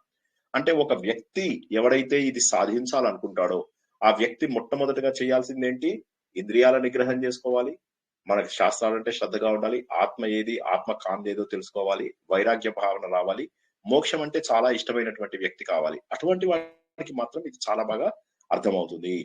ఇందులో స్టార్టింగే ఆయన చెప్పేశాడు, స్ట్రైట్ ఫార్వర్డ్ చెప్పేశాడు, ఇది ఎవరి కోసము, ఒకటే మాట చెప్పాడు, ఇది ఎవరి కోసము అంటే ఇవన్నీ పైన చేసినటువంటి వాడి కోసము. తపస్సు ద్వారా పాపాలన్నీ పోగొట్టుకుంటున్నటువంటి వాడు వీడు, ఓకే. మరి ఇందులో కూడా వాడు అధికారి. మరి విషయం ఏంటి అంటే ఆత్మబోధ. అంటే ఇక నిన్ను నువ్వు తెలుసుకొని అనంతమైనటువంటి ఆనందంలో మిగిలిపోతావు. అది విషయం. ప్రయోజనం ఏంటి, ఆనందం. ముముక్షువు కోరుకునేదే ఆ ఆనందం. ఆ ఆనందాన్ని తెచ్చుకుంటావు. సబ్జెక్ట్ ఏమో, విషయమేమో ఆత్మబోధ. తద్వారా నీకు వచ్చే ప్రయోజనం ఏంటి అంటే ఆనందం. చివరిగా సంబంధం ఏంటి, రిలేషన్షిప్ ఏంటి. శంకరాచార్య చెప్తున్నాడు అంటే ఎవరి కోసం చెప్తున్నాడు, కొంతమంది శిష్యుల కోసం చెప్తున్నాడు. గురు శిష్య సంబంధం ఉంది. భగవద్గీత లోపల శ్రీకృష్ణుడు, అర్జునుడు. సో ఒక గ్రంథానికి ఈ 4 గనుక ఉన్నట్లయితే దాని అనుబంధ చతుష్టయం. సో ఇవాళ మనం సాధనా చతుష్టయం, అనుబంధ చతుష్టయం అనేటటువంటి 2 విషయాల ద్వారా మనము మొదటి శ్లోకాన్ని చాలా క్లియర్ గా అర్థం చేసుకోవాలి. తపస్సు ద్వారా మనము పాపాలన్నీ పోగొట్టుకుని, వైరాగ్యం ద్వారా మనకు ఉన్నటువంటి విషయాలన్నీ పోగొట్టుకుని, అప్పుడు మనము ఆలోచన ద్వారా మనము ఎవరిని, నేను ఆత్మస్వరూపుణ్ణి. మరి ఆత్మ అంటే ఏమిటి, ఆత్మ అంటే అన్నింటికీ మూలమైనటువంటిది ఆత్మ. ఉదాహరణకి ఒక కుండ కనిపించింది, ఈ కుండకి మూలం ఏంటి, మట్టి. ఈ బంగారం ఆభరణం కనిపించింది, దీనికి మూలం ఏంటి, బంగారము. ఇక్కడ నది ఉంది, ఇక్కడ సముద్రం ఉంది, ఇక్కడ మోరి ఉంది. వీటన్నిటికీ మూలం ఏంటి? నీరు. ఇది మూలము. రెండవది ఏంటి? ఆత్మ అంటే అన్నింటినీ తనలో కలుపుకునేది ఆత్మ. ఉదాహరణకి బంగారపు ఆభరణాన్ని కలిగిస్తే బంగారంగా మారిపోతుంది. మట్టి కుండను కనుక స్మాష్ చేసేస్తే మట్టిగా మారిపోతుంది. నీటిని ఇది సముద్రము ఇది అనుకోకుండా వాటిని డైరెక్ట్ గా ట్రాన్స్లేట్ చేస్తే అది నీరుగా మారిపోతుంది. సో ఈ విధంగా ఏదైతే మూలమో ఏదైతే ఆధారమో ఈ రెండు కూడా అవ్వాలి. ఇంకా నెక్స్ట్ ఏంటంటే ఆత్మ అంటే ఏంటి అంటే ఆత్మ అనేటటువంటిది శాశ్వతమైనటువంటిది. ఇది మధ్యలో వచ్చి మధ్యలో పోయేటటువంటిది కాదు. ఆత్మ అనేటటువంటిది ఎల్లప్పుడూ ఉండేది. కాబట్టి ఆత్మ అంటే ఏదైతే పర్మనెంట్ గా ఉందో అది మాత్రమే ఆత్మ. ఇక నాలుగవది ఏంటంటే నాకు శక్తినిచ్చేది ఆత్మ, నన్ను సాక్షిభూతంగా చూసుకునేది ఆత్మ. అది కనుక నా శరీరంలో లేకపోతే నేను మాట్లాడలేను, కూర్చోలేను, నించోలేను, వినలేను, చూడలేను, స్పృశించలేను, ఏది చేయలేను. ఈ 4 లక్షణాలు ఉంటే అది ఆత్మ. మరి బోధ అంటే ఏంటి అంటే జ్ఞానము, జ్ఞానాన్ని తెలపడము. బోధ అంటే ఏది పడితే అది చెప్పడం కాదు. బోధ అంటే సరైనటువంటి విషయాలను మనకు తెలపడము. ఎలా తెలపాలి అంటే ఒక క్రమ పద్ధతి లోపల తెలుపుతూ వచ్చేటటువంటిది ఆత్మబోధ. సో ఆత్మ అంటే ఏమనుకున్నామో అన్నింటికీ మూలమైనటువంటిది, ఏదైతే ఎప్పటికీ ఉంటుందో, ఏదైతే అన్నింటినీ తన లోపల కలిపేసుకుంటుందో, ఏదైతే మనకు అనుభవపూర్వకంగా ఒక విషయాన్ని అనుభవించాలంటే ఆత్మ కావాలి. ఉదాహరణకి నా చెయ్యి మీద ఇనుము పెడితే అంటాను, కాలింది. దానికి కారణం ఏంటంటే ఆత్మ. అదే ఇందు లోపల కనుక ఆత్మ లేకపోతే నువ్వు వాడు మంట పెట్టు, ఏమన్నా పెట్టు, ఏం కాదు. సో కాబట్టి శాశ్వతమైనటువంటిది ఏది, అశాశ్వతమైనటువంటిది ఏది అనేటటువంటిది మనము తెలుసుకోవడానికి ఉపయోగపడుతుంది. అప్పుడు ఏమవుతుందంటే ఆత్మ అనేటటువంటిది శాశ్వతమైనది అని చెప్పి తెలుస్తుంది. మరి దానికి కావాల్సినటువంటి బోధ ఎవరు చేస్తారు? ఆ బోధ ఎవరు చేస్తారు అంటే సరైనటువంటి గురువు మనకు వచ్చి ఎప్పుడైతే ఏది ఆశించకుండా ఉన్నటువంటి వాడో, ఏదైతే తన శిష్యుల యొక్క ప్రయోజనం కోసం అందిస్తాడో అది మాత్రమే నిజమైనటువంటి ఆత్మబోధ. అంతేగాని ఎందుకంటే గురువులు కూడా చాలా సార్లు చూస్తూ ఉంటారు శిష్యులు సరిగా నేర్చుకుంటారా లేదా, వీళ్ళు అనవసరంగా నా దగ్గర నేర్చుకుంటున్నారా అని చెప్పేసి. అరణి అని చెప్పేసి ధౌమ్యుడి దగ్గర ఒక గురుడు ఉంటాడనమాట, ఒక శిష్యుడు. వాడిని పిలుస్తాడు, అరే రే చూడరా అక్కడ పొలాలలో నీరు పోతుంది, అంతా పోతుంది, దాన్ని వెళ్ళి ఆపు అంటాడు. వీడు వెళ్తాడు, వెళ్ళి కొద్దిసేపు మట్టేస్తాడు, కొన్ని బ్యాగులు వేస్తాడు, అక్కడి నుంచి కొన్ని కర్రలు దింపుకుని వస్తాడు, ఆ కర్రలను కూడా వేస్తాడు, దానికి ఒక వారధి కట్టడానికి ప్రయత్నం చేస్తూ ఉంటాడు.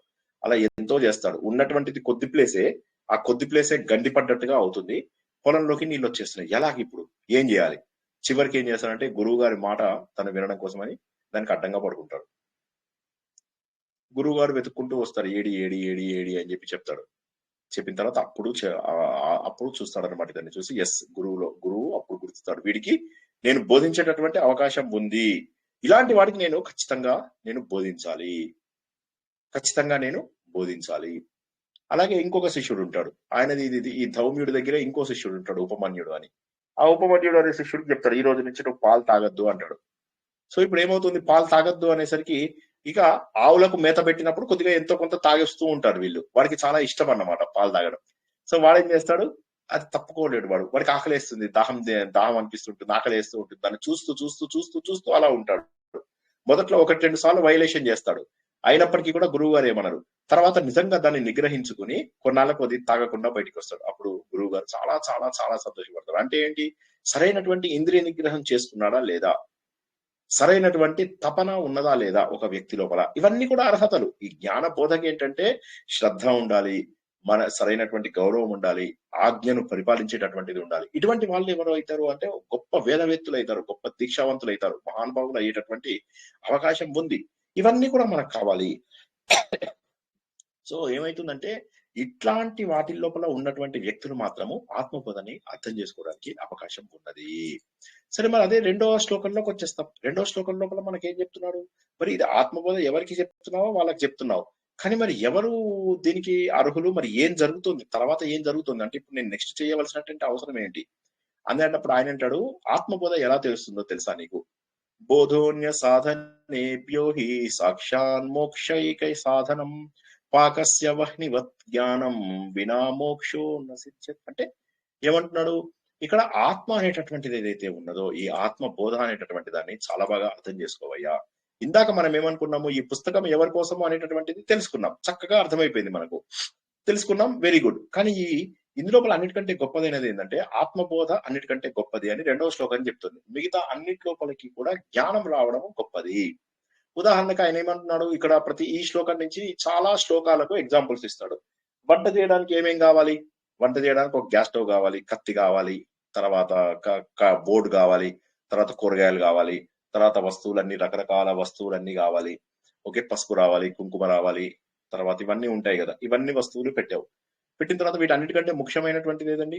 ఒక వంట తయారవ్వాలంటే ముఖ్యమైనటువంటిది ఏంటి?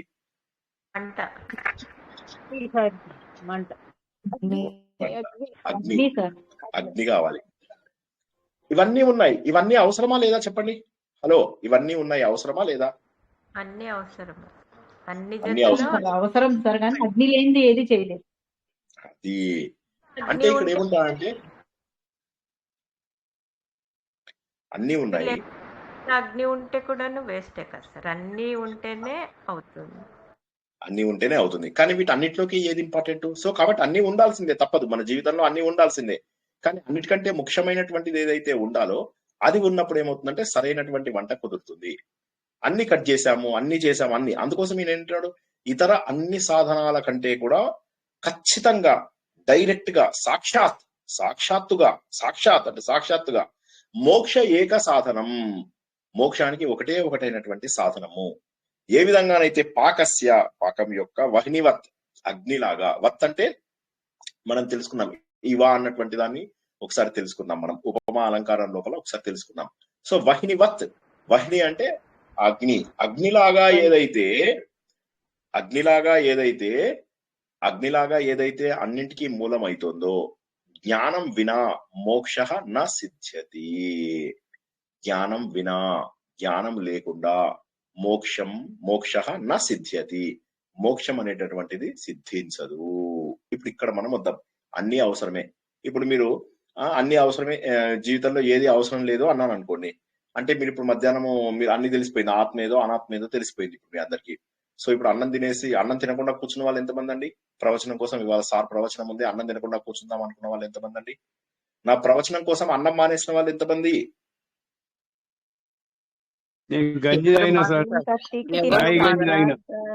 వెనకో ముందో తింటారు కానీ ఎవరు మానేయరు.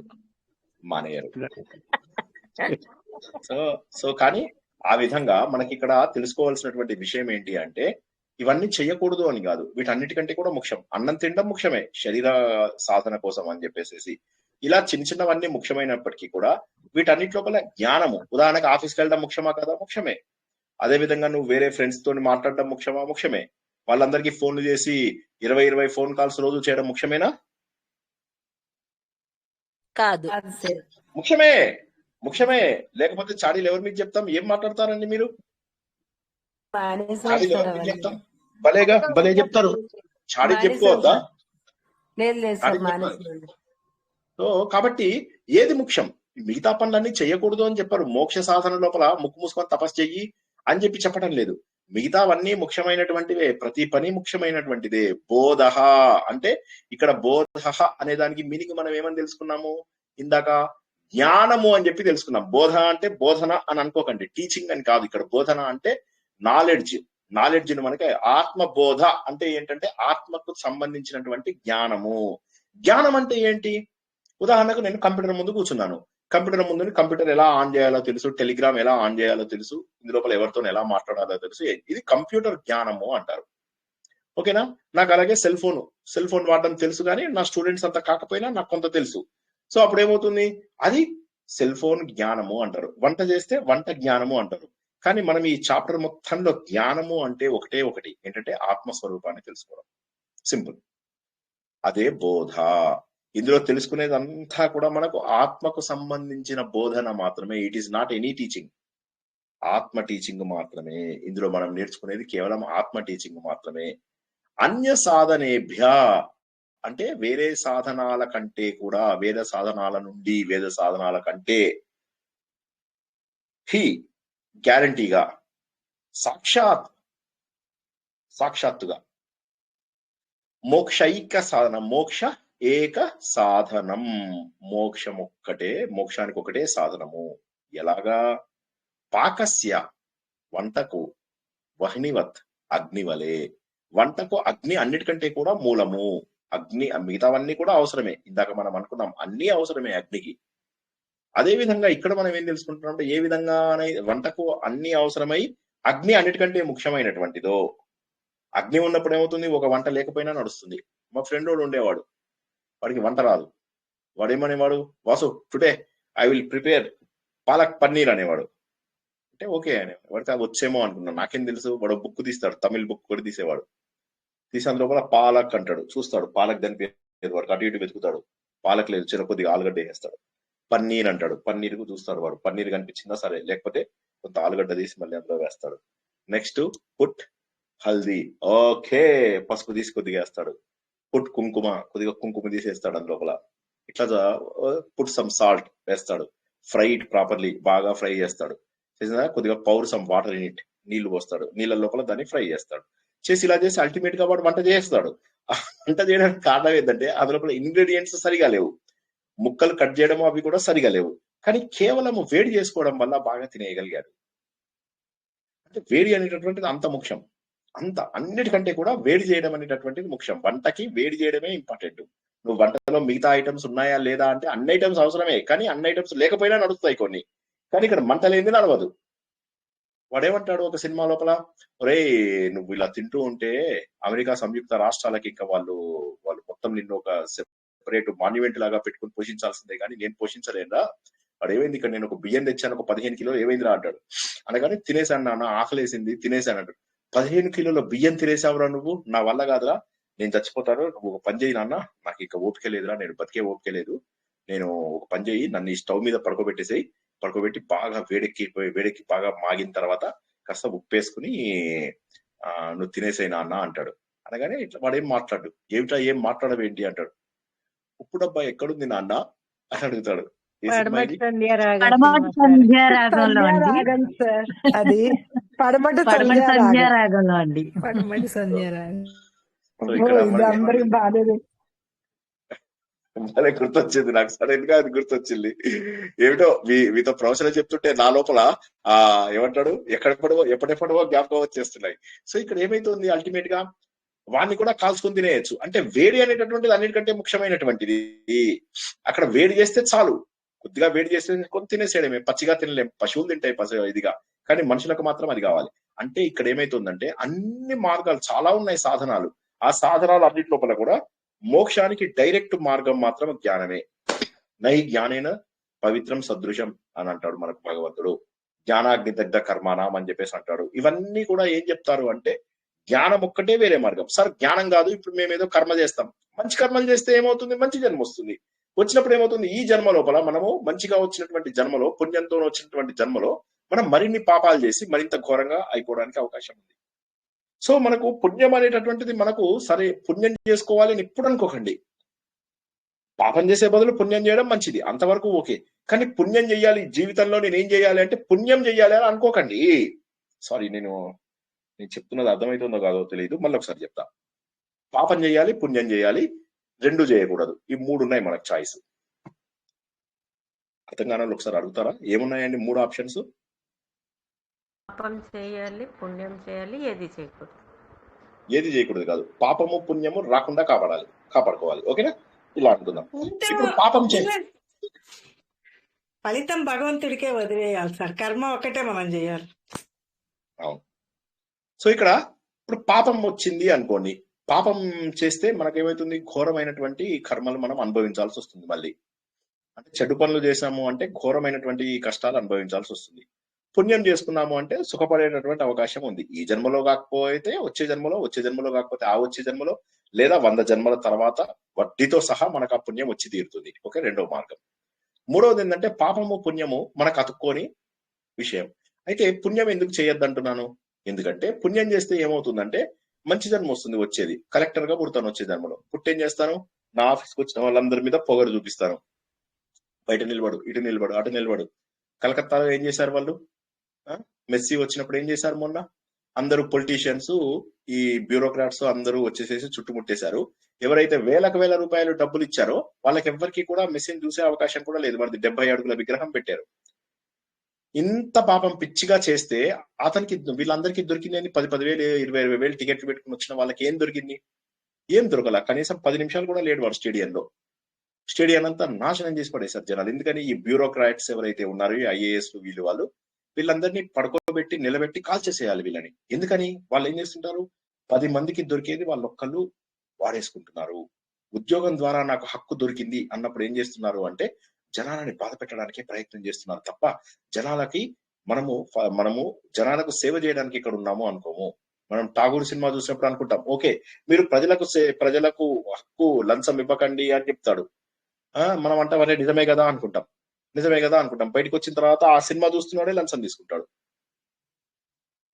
ఎంత దారుణం తెలుసా? మనిషి చనిపోతే డెత్ సర్టిఫికేట్ ఇవ్వడానికి కూడా పైసలు తీసుకుంటారు జనాలు తెలుసా? పైసలు ఇవ్వకపోతే 15 రోజులు 20 రోజులు నెల రోజులు అయింది. ఇప్పుడు మాకు పైసలు ఇవ్వము అంటే నెల రోజుల నుంచి తిప్పుతున్నారు. సార్ అవన్నీ ఆన్లైన్ లోనే తీసుకోవచ్చు కదా సార్ ఇప్పుడు బర్త్ సర్టిఫికెట్ అది నిజం సార్. కూడా డబ్బులు కడితే గానీ ఇవ్వను అనుకోవటం. సో ఇదేంటంటే అత్యంత క్రూరంగా చేస్తూ ఉంటారు. వాళ్ళకి తక్కువ అని కూడా అనిపించదు. శ్మశానంలోనే ఎంత ఘోరంగా వాళ్ళు సతాయిచ్చారో మనని నేను మీకు ఇంతకుముందు ఆల్రెడీ చెప్పున్నాను. కాబట్టి ఇక్కడ ఏమైపోతుందంటే నీకు మంచి జన్మ పొజిషన్ లో ఉన్నటువంటి జన్మ రావాలని ఎప్పుడు అనుకోకండి, కోరుకోకండి. పొజిషన్ లో ఉన్న జన్మ వచ్చిందంటే నువ్వు ఇంకెక్కువ పాపాలు చేసి ఇంకా ఘోరమైనటువంటి యోని లోపల పడేటటువంటి అవకాశం ఉన్నది.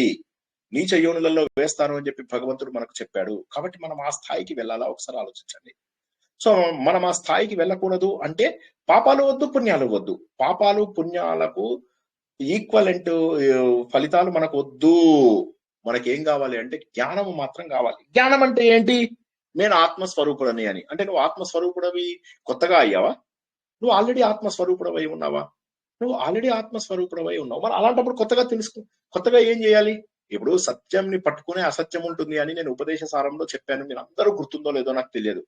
ఇప్పుడు మీరు బయట ఒక తాడు ఉంది, తాడుని చూసి పాము అనుకుంటున్నారు. ప్లీజ్ కొద్దిగా పట్టుకోండి, గట్టిగా పట్టుకోండి. అయిపోయింది, 5 నిమిషాల్లో ముగిస్తా. ఓకే, నిద్రపోయే వాళ్ళు ఒక్క 5 నిమిషాలు ఆగండి. ఇలా గట్టిగా పట్టుకోండి, చేతిని కొద్దిగా ఇలా ఇలా ఇలా అనుకోండి. సో అక్కడ పాము, మీకు తాడు కనిపించింది. తాడు కనిపిస్తే దాన్ని రాత్రంతా కూడా పాము పాము పాము పాము అనుకుని భయపడ్డారు. ఒకవేళ అక్కడ తాడు లేకపోతే ఏమయ్యేదండి? మీరు పాము అనుకునే కదండి, పాము అనుకునే అవకాశమే లేదు. అంటే అసత్యము సత్యము అనేటటువంటివి కలిసే ఉంటాయి. సత్యాన్ని అసత్యం నుంచి తెలుసుకోవాలి. అది ఇప్పుడు మనం వచ్చాము. కాబట్టి బంధములలోనే ఉంటూ అందులోంచి మోక్షాన్ని తెలుసుకోవాల్సినటువంటి అవకాశం ఏదైతే ఉందో అదే జ్ఞానము. బంధములలోంచి మనము విడిపడాలి. మనము మోక్ష స్వరూపులం అయినప్పటికీ కూడా ఇక్కడ అసత్యమైనటువంటి బంధం ఒకటి ఉంది. ఇది బంధం అనేటటువంటి అసత్యము, ఇది మోక్షము అనేటటువంటి సత్యము. ఎప్పుడైతే మనము ఈ అసత్యమైనటువంటి బంధములలోంచి సత్యమైనటువంటి మోక్షాన్ని జ్ఞానము ద్వారా మాత్రమే వెలికి తీయగలమో ఆత్మబోధ మనకు అర్థమైనట్టే లెక్క. అర్థం కానని అడగండి, ఇక్కడ ఆపుతాను. మళ్ళొకసారి చెప్పరా? తాడు పాము అందరూ జాగ్రత్తగా వినండి ప్లీజ్. చెయ్యి ఇట్లా గట్టిగా నొక్కుకోండి అందరూ ఒకసారి. ఒక 5 సార్లు నొక్కుకోండి. 1 2 3 4 5 చలో. బయట ఒక తాడు కనిపించింది, నేను చూసి భయపడుతున్నాను. అది పామేమో అని భయపడుతున్నా. నేను భయపడుతూ ఉంటే ఏమైపోయింది? ఇప్పుడు మనకు అది అసలు తాడే లేకపోతే ఏమయ్యేది? నాకు పాము అని కూడా అనిపించేది కాదు. సత్యం ఉంటే అసత్యము, అసత్యం ఉంటే సత్యము ఉండి తీరాల్సిందే. సత్యం ఏంటి? అక్కడ తాడు ఉన్నది. అసత్యం ఏంటి? అది నాకు పాములాగా కనిపించడము. ఒకవేళ అక్కడ నాకు తాడు లేకపోతే పాము కూడా లేనట్టే. అంటే సత్యంతో పాటుగా అసత్యం ఉండి తీరుతుంది. సత్యం అనేటటువంటిది ఇక్కడ మోక్షం. అసత్యం కూడా ఒకటి ఉండాలి కదా, అదే మన బంధం. అర్థమైందా కాలేదా చెప్పండి, మళ్ళీ ఒకసారి చెప్తా కావాలంటే. తాడు పాము, సత్యము అసత్యము. చెప్పండి. సత్యం ఉన్న చోట సత్యం ఉన్న చోట అసత్యం కూడా ఉంటుంది. సత్యం అనేది మోక్షము, అసత్యం మన బంధం. సూర్యశ్రీ గారు ఏదో చెప్పబోయారు, చెప్పండి. బంధంలోంచి మనం మోక్షం అదే మనకి తెలుస్తుంది. బంధం ఉండడం వల్లనే మనకు తెలుస్తుందని. అది బంధం ఉండడం వల్లనే మనము మోక్షం సాధించాలి అనుకుంటున్నాం. మనం వీఆర్ ఆల్రెడీ మోక్ష స్వరూపులము, మనం ఆల్రెడీ మోక్ష స్వరూపులము. కానీ మనకేమైందంటే ఒక అసత్యం కప్పేసింది. ఈ బంధం అనేటటువంటిది కప్పడం వల్ల మనము మోక్ష స్వరూపులం అని తెలుసుకోలేకపోతున్నాం. కాబట్టి అశాశ్వతమైనటువంటి అసత్యమైనటువంటి బంధములలోంచి శాశ్వతమైనటువంటి సత్యమైనటువంటి మోక్షాన్ని మనము వెలికి తీయాలి. అంటే అక్కడ బంధం అనేది పాము, తాడు అనేది మోక్షం, అంతే కదండి? సత్యం అసత్యం. సో ఇప్పుడు ఏమైంది, మనకు బంధంలోంచి మోక్షం బయటికి తీసుకురావాలి. ఎలా తీసుకొస్తాం? దానినే జ్ఞానము అంటారు, దానినే జ్ఞానము అంటాము, దానినే జ్ఞానము అంటాము. సో మనకు ఎన్నో ఆయుధాలు ఉన్నాయి. కర్మ మార్గం ఉంది. కర్మ మార్గం మనకు ఏం చేస్తుంది? మనస్సును శుద్ధి చేస్తుంది. కాకపోతే అది మోక్షం ఇవ్వదు. కర్మ మార్గం అంటే ఏంటి? మనస్ఫూర్తిగా పూజ చేయడం, మనస్ఫూర్తిగా పారాయణం చేయడం, మనస్ఫూర్తిగా అభిషేకం చేయడం, ఇవన్నీ కర్మలు. పూజలు, యాగాలు, యోగాలు అన్ని కూడా మంచివే. రెండోది ఏంటంటే భక్తి మార్గం. భక్తి మార్గం ఏం చేస్తుందంటే మనకు కాన్సన్ట్రేషన్ చాలా ఇవ్వగలుగుతుంది. కానీ అవిద్యను పూర్తిగా తొలగించదు అది. అంటే చాలా రోజుల పాటు భక్తి ఉంటే తొలగించే అవకాశం ఉంది అది.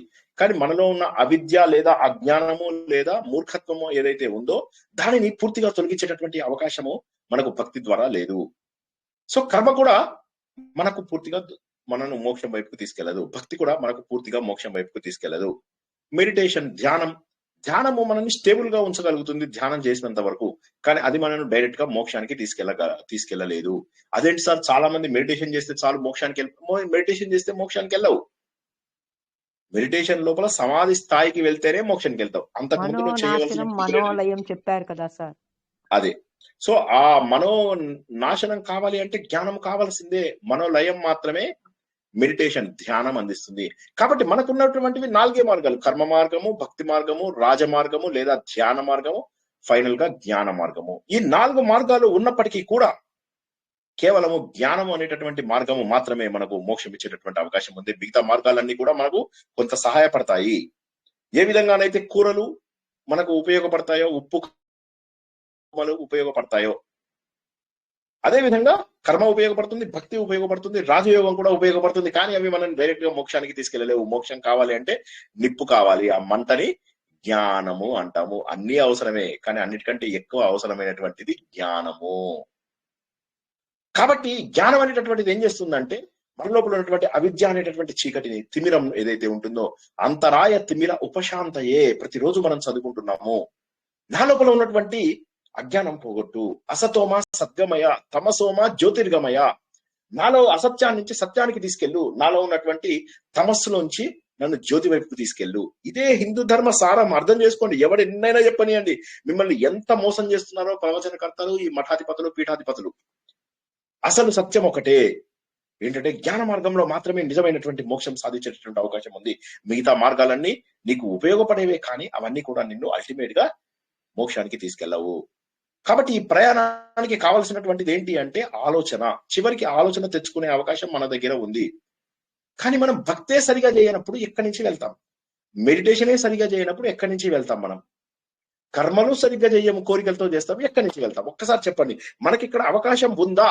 కర్మ సరిగా చేయము, భక్తి సరిగా లేదు, మెడిటేషన్ సరిగా చేయము, కానీ మోక్షం కావాలి. ప్రతి ఒక్కళ్ళు ఆత్మజ్ఞానం అంటారు, మోక్షం అంటారు.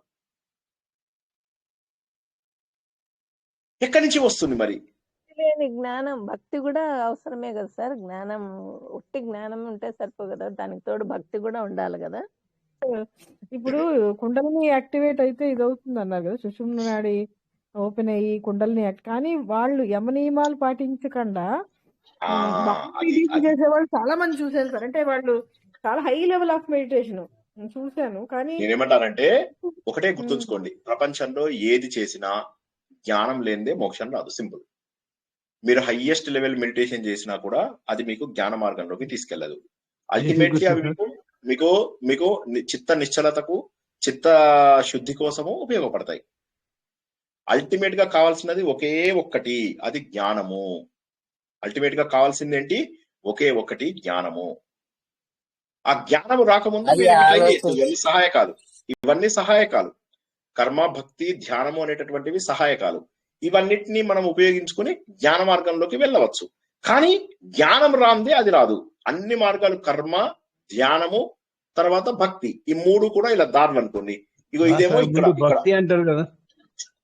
వినండి వేణుగోపాల్ గారు, కర్మ గాని, భక్తి గాని, మెడిటేషన్ గాని, ఈ మూడు మార్గాలలోంచి వెళ్తే ఇక్కడ మనకు జ్ఞాన మార్గంలో మర్జ్ అవుతాయి. అప్పుడు జ్ఞాన మార్గం మనని మోక్షం వైపుకి తీసుకెళ్తుంది.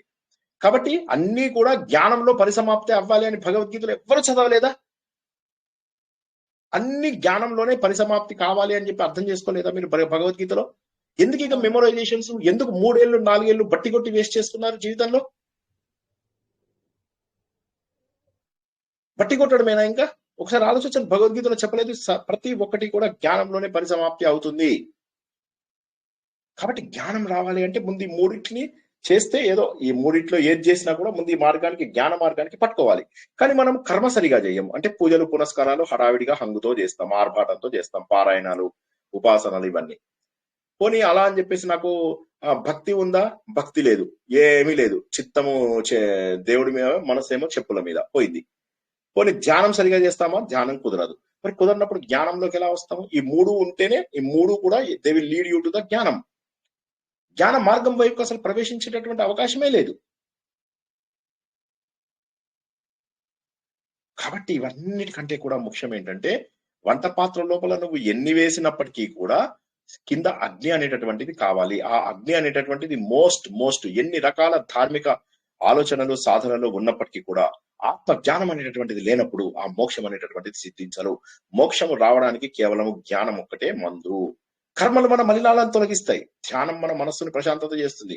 కానీ జ్ఞానం ఒక్కటే మనకు మోక్షానికి ఇస్తుంది. జ్ఞానమేవ మోక్ష హేతుః, జ్ఞానం ఏవ మోక్ష హేతుః.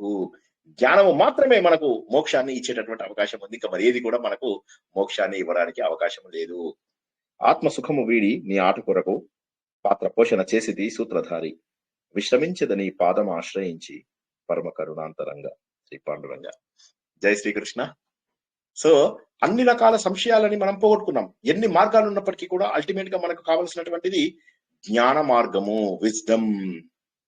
అది రావాల్సిందే తప్పనిసరిగా. ఇవి సహాయకాలు ఏవైతే ఉన్నాయో ఇవి సాధన చేయగా భగవద్గీతలో కూడా ఏమైంది? కర్మ స్టార్ట్ అయింది. కర్మలోంచి రాజయోగంలోకి వెళ్ళాం 6వ చాప్టర్ లో, తర్వాత భక్తి యోగంలోకి వెళ్ళాం. చివరికి 13, 14, 13వ చాప్టర్ లో ఫస్ట్ టైం భగవంతుడు జ్ఞానాన్ని డిఫైన్ చేస్తాడు. ఫస్ట్ టైం జ్ఞానంని డిఫైన్ చేసింది భగవంతుడు, డెఫినేషన్ ఇచ్చింది. ఇది జ్ఞానము అని చెప్పినటువంటిది 13వ అధ్యాయంలో. అంతకుముందు జ్ఞానం అనే పదాన్ని 100 సార్లు వాడినప్పటికీ కూడా ఆ జ్ఞానం అనే దానికి కరెక్ట్ గా నిర్వచించినటువంటిది, డిఫైన్ చేసినటువంటిది మాత్రం కేవలం 13వ అధ్యాయంలో మాత్రమే. ఎందుకంటే పూర్తి స్థాయి మన లోపల మార్పు వచ్చినప్పుడు మాత్రమే జ్ఞానంలోకి వెళ్ళేటటువంటి అవకాశం ఉంది. ఏ విధంగానైతే అర్జునుడు తన లోపల మోహం నాశనం అయిపోయింది అని చెప్పేసి ఒప్పుకున్నాడో అప్పుడు మాత్రమే అతనికి 5 లక్షణాలు చెప్తాడు. మద్భక్త, మత్పరమ, మత్కర్మకృత్ నిర్వైరా, సంఘ వివర్జిత. సంఘ వివర్జిత కుదరదు సార్, ఫోన్ కాల్స్ ఉన్నాయి సార్, ఏం చేయమంటారు సార్? మేము వెళ్తాం సార్, పారాయణాలకు వెళ్తాం సార్, మీ మాటలు వింటాం, ఆడ ఉంటాయి వేరే ఊర్లల్లా చీరలు కట్టుకొని పారాయణాలు చేసేది ఉంటుంది సార్, వెళ్తాం అంటే ఏం చెప్పాలి? ఎప్పటికీ మార్పు రావాలి, ఎప్పటికీ మార్పు రావాలి, ఏ జన్మకు మార్పు రావాలి. ఈ జన్మలో చేసినటువంటి ప్రతి పుణ్యము కూడా, ఇంత పుణ్యం చేసి ఇంత పాపం చేస్తున్నాం. ఆలయానికి వెళ్తారు, నేను టీం లీడర్ని, నువ్వు నా మాట ఎందుకు వినవు? నేను సేవా ప్రోగ్రాంకి వచ్చాను, నా మాట వినకపోతే ఎట్లాగా? ఈ మధ్య ఒక గ్రూప్ లోపల వేలకు వేల డబ్బులు వసూలు చేస్తున్నారు. నాకు ఒక స్టూడెంట్ స్క్రీన్ షాట్లు 5,000, 10,000, 15,000, అంతకుముందు ఆవిడ 200, 300 అడుక్కునేది. ఇప్పుడు వేలకు వేలు తీసేసుకుంటున్నారు జనాలు. వేలకు వేలు, 15,000, 20,000, 30,000, ఒకళ్ళని చూసి ఒకళ్ళ కింద వాళ్ళ పేర్లు రాస్తారు. ఎక్కడి నుంచి ఇక మోక్షం వచ్చేది? ఇప్పుడు ఈ విష వలయంలో ఈ ఊబి లోపల చిక్కుకుంటే ఊబిలోంచి బయటకు వచ్చే అవకాశం ఉందా? వాళ్ళు నిన్ను జీవితాంతం బానిసలుగా చేస్తారు. ఈ ఒక్క మన ప్రవచనాలలో మాత్రమే ఈ బానిసత్వం నుంచి మనం విడుదల చేస్తున్నాము. కోలార్ ఫీల్డ్స్ లోంచి మనము బానిసల నుంచి బయటికి రావాలి. KGF అందులోంచి ఇప్పుడు బానిస బతుకులన్నింటి నుంచి బయటికి రావాలి. ఎవడో ఉద్ధరిస్తాడని చెప్పేసి మేడం ఎంత ఇవ్వాలి? 10,000 కట్టుకో, వాళ్ళు 20,000 ఇచ్చారు, ఓ 10,000 సరే, ఇంకోళ్ళు చూసి ఇంకో 10,000 ఇస్తారు, ఇంకో ఇలాగా పిచ్చిగా అడుక్కు తిని చచ్చిపోతున్నారు జనాలు ఒకళ్ళ నుంచి ఒకళ్ళు. నాకు ఇంకొక టీంలో తెలిసినటువంటిది ఏంటంటే వాళ్ళకి 5 లక్షలు 10 లక్షలు నొక్కేశారు. చివరిగా వాళ్ళు ఏం చేయగలిగారు? అల్టిమేట్లీ ఆవిడ గ్రూప్ లోంచి తీసేశారు అంతే. ఇంకొక ఆవిడ సొంతగానే చేస్తుంది. ఆవిడ ఏదో చిన్న ప్లేస్ కి తీసుకెళ్లి నేను పారాయణం చేయిస్తాను 15-20 లక్షలు నొక్కేసిందిగా. ఎన్ని రోజుల పాటు ఆఫ్టర్ ఆల్ 1% కూడా జ్ఞానం లేనటువంటి వాళ్ళ దగ్గర మీరు ఎన్ని రోజులు ఇంకా మోసపోతారో చెప్పండి. ఎవరిని కలవకండి కదా, మనుషులను కలవకండి. మీకు అదురుసు సినిమాలో వాడు ఏమంటాడు, నీకు మనుషులతో పనేమిటిరా అలా అనుకోండి. నాకు ఇక మనుషులతో పనేమిటి, నాకు 50 ఏళ్ళు దాటాయి, సిగ్గు శరం లేకుండా నేను తిరుగుతున్నాను, మానేస్తాను, ఇంక ఇప్పటి నుంచి అన్ని పనులు మానేస్తాను, ఆత్మబోధ మాత్రమే నాకు కావాలి అని నేర్చుకోండి. నేను కఠినంగా చెప్తున్నందుకు బాధేస్తే బాధ పెట్టాలని నా ఉద్దేశం కాదని మీ అందరికీ తెలుసు. కానీ మార్పు రావాలి, మార్పు వచ్చి తీరాలి. మార్పు రానప్పుడు వేస్ట్. ఈ 1-2 గంటల సమయం కూడా వృధా అయిపోతుందని గుర్తుంచుకోండి. నేనేమి మీకు ప్రామిస్ చేయడం లేదు, ఇక్కడ ఇన్ లోపల వస్తే అది వస్తుంది, ఇంట్లో చేస్తే మీకు పెళ్లి అవుతుంది, ఇంట్లో చేస్తే మీ కొడుకుకు పెళ్లి అవుతుంది, కూతురుకు పెళ్లి అవుతుంది, మీకు మంచి జరుగుతుంది, మీ కొడుకు ఉద్యోగం వస్తుంది అని నేను చెప్పను. మనకు భగవంతుడు ఇచ్చినటువంటి విద్య ఉపనిషత్తుల యొక్క జ్ఞానమైనటువంటి ఆత్మబోధన తెలుసుకుంటున్నాం. మనము ఉపనిషత్తుల జ్ఞానమైనటువంటి భగవద్గీత తెలుసుకున్నాము, ఉపనిషత్తుల జ్ఞానమైనటువంటి ఉపదేశ సారం తెలుసుకున్నాము, ఉపనిషత్తుల సారమైనటువంటి నిర్వాణ దశకం తెలుసుకున్నాము, ఉపనిషత్తులు వేదాల యొక్క సారమైనటువంటి నారాయణీయము భాగవతము నేర్చుకుంటున్నాము. ఇన్ని నేర్చుకున్నా కూడా బానిసత్వం నుంచి మిమ్మల్ని నేను ఎలా విడుదల చేయాలో, నాకు ఏం చేస్తే చేయాలో చెప్పండి. ఇక నా తలకాయ నరుక్కొని చేతిలో పెట్టాను అనుకోండి, అప్పుడు కూడా ఇంట్లో ఏమంటారు తెలుసా కొంతమంది, సార్కి పాపం బతకాలని లేదు, చచ్చిపోయి మనకు చేతిలో పెట్టిండి, ఏం చేస్తాం మనం, ఆయన తలకాయ ఏం చేస్తాం మనం. అదే మరి అంటే నేను ఎగ్జాంపుల్ చెప్పడానికి చెప్తున్నా, అది అవసరమా కాదా కానీ. సో కాబట్టి ఏంటంటే మనిషి లోపల మార్పు ఎప్పుడు వస్తుంది అంటే మనంతట మన లోపల ఆలోచన రావాలి, నేను చేస్తున్నటువంటిది తప్పు, ఎన్ని రోజుల పాటు ఈ పిచ్చి పనులు చేస్తున్నాను, ఎన్ని రోజుల పాటు కుంభాలు అన్నం తింటున్నాను, ఎన్ని రోజుల పాటు రాత్రిపూట భోజనాలు విపరీతంగా చేస్తున్నాను, ఏమైపోతుంది, కడుపు ఏమైపోతుంది, ఎప్పటికీ మార్పు ఎప్పటికొస్తుంది, పిచ్చి పనుల వల్ల మార్పు ఎప్పటికొస్తుంది. 3 ఏళ్ళు భగవద్గీత నేర్చుకుంటారు, పారాయణాలు శ్లోకాలు, ఇంకో 3 ఏళ్ళు ఇంకో 10 మందికి నేర్పిస్తారు. కొన్ని పిల్లలకు, చిన్నపిల్లలకు నేర్పిస్తే అది ఒక మాట. 50 ఏళ్ళు వచ్చి వీళ్ళందరూ నేర్చుకుంటారు. ఏంది 3 ఏళ్ళు 4 ఏళ్ళు బానిసలుగా ఉండిపోతారు. మళ్ళీ ఇలాగ బానిసలుగా ఎన్నాళ్ళు, అందులో ఉన్నటువంటి సారాన్ని గుర్తించినప్పుడు లాభం ఏమిటి? కాబట్టి కర్మ అయినా, భక్తి అయినా, ధ్యానమైనా అల్టిమేట్లీ దే లీడ్ టు జ్ఞానము. అన్ని కూడా జ్ఞానంలో పరిసమాప్తి అవ్వాలి. ఒకసారి జ్ఞానంలో వెళ్ళిన తర్వాత మాత్రమే మనము మోక్షాన్ని సాధించగలుగుతాము, ఈ భవసాగరంలోంచి మనము బయటికి రాగలుగుతాము. ఆ సత్యాన్ని అందరూ అర్థం చేసుకోండి. నేను చెప్పిన మాటలు చక్కగా గుర్తుంచుకోండి. అండ్ ఇలాంటి జ్ఞానం కోసమే ప్రతి వారము మనం ఎన్ని ప్రవచనాలు ఎందుకు చెప్పుకుంటున్నాం, ఒక 3 నెలల్లో తగ్గించుకుంటాం కూడాను. కనీసం అంతవరకు అయినా ప్రతి రోజు ఉంటున్నటువంటి ఈ అలవాటుని ముందు మీరు అందరూ పెంపొందించుకుని మార్పు తెచ్చుకోవడానికి ప్రయత్నం చేయండి. జీవితంలో ఎన్ని రోజుల పాటు మనం ఇంకా బానిసలుగా బతుకుతూ, అడ్డగోలు బతుకులు, అడ్డమైనటువంటి జనాల వెంట తిరుగుతూ, వేల రూపాయల డబ్బులు పోగొట్టుకుంటూ, ఫోటోలు దిగు, గురువు గారితో ఫోటో దిగు, పైసలు తీసుకో, ప్రతి దానికి డబ్బు డబ్బు డబ్బు డబ్బు డబ్బు డబ్బు డబ్బు. ఒక ఆయన అయితే చెప్తాడు, నీ దగ్గర డబ్బు ఎందుకండి, పాపిష్టిదండి అంటాడు. మరి ఏం చేయాలంటే నాకు వెయ్యి అంటాడు. వాడు ప్రతిరోజు పొద్దున్న మధ్య 2 సార్లు ప్రవచనాలు చెప్తాడు, 2 సార్లు కూడా వాడు డబ్బులు తీసుకుంటాడు, కాళ్ళు పెడతాడు, కాళ్ళ మీద డబ్బులు వేసిపోయారు. వాళ్ళందరూ కోట్ల కొద్ది సంపాదించేసుకున్నాడు.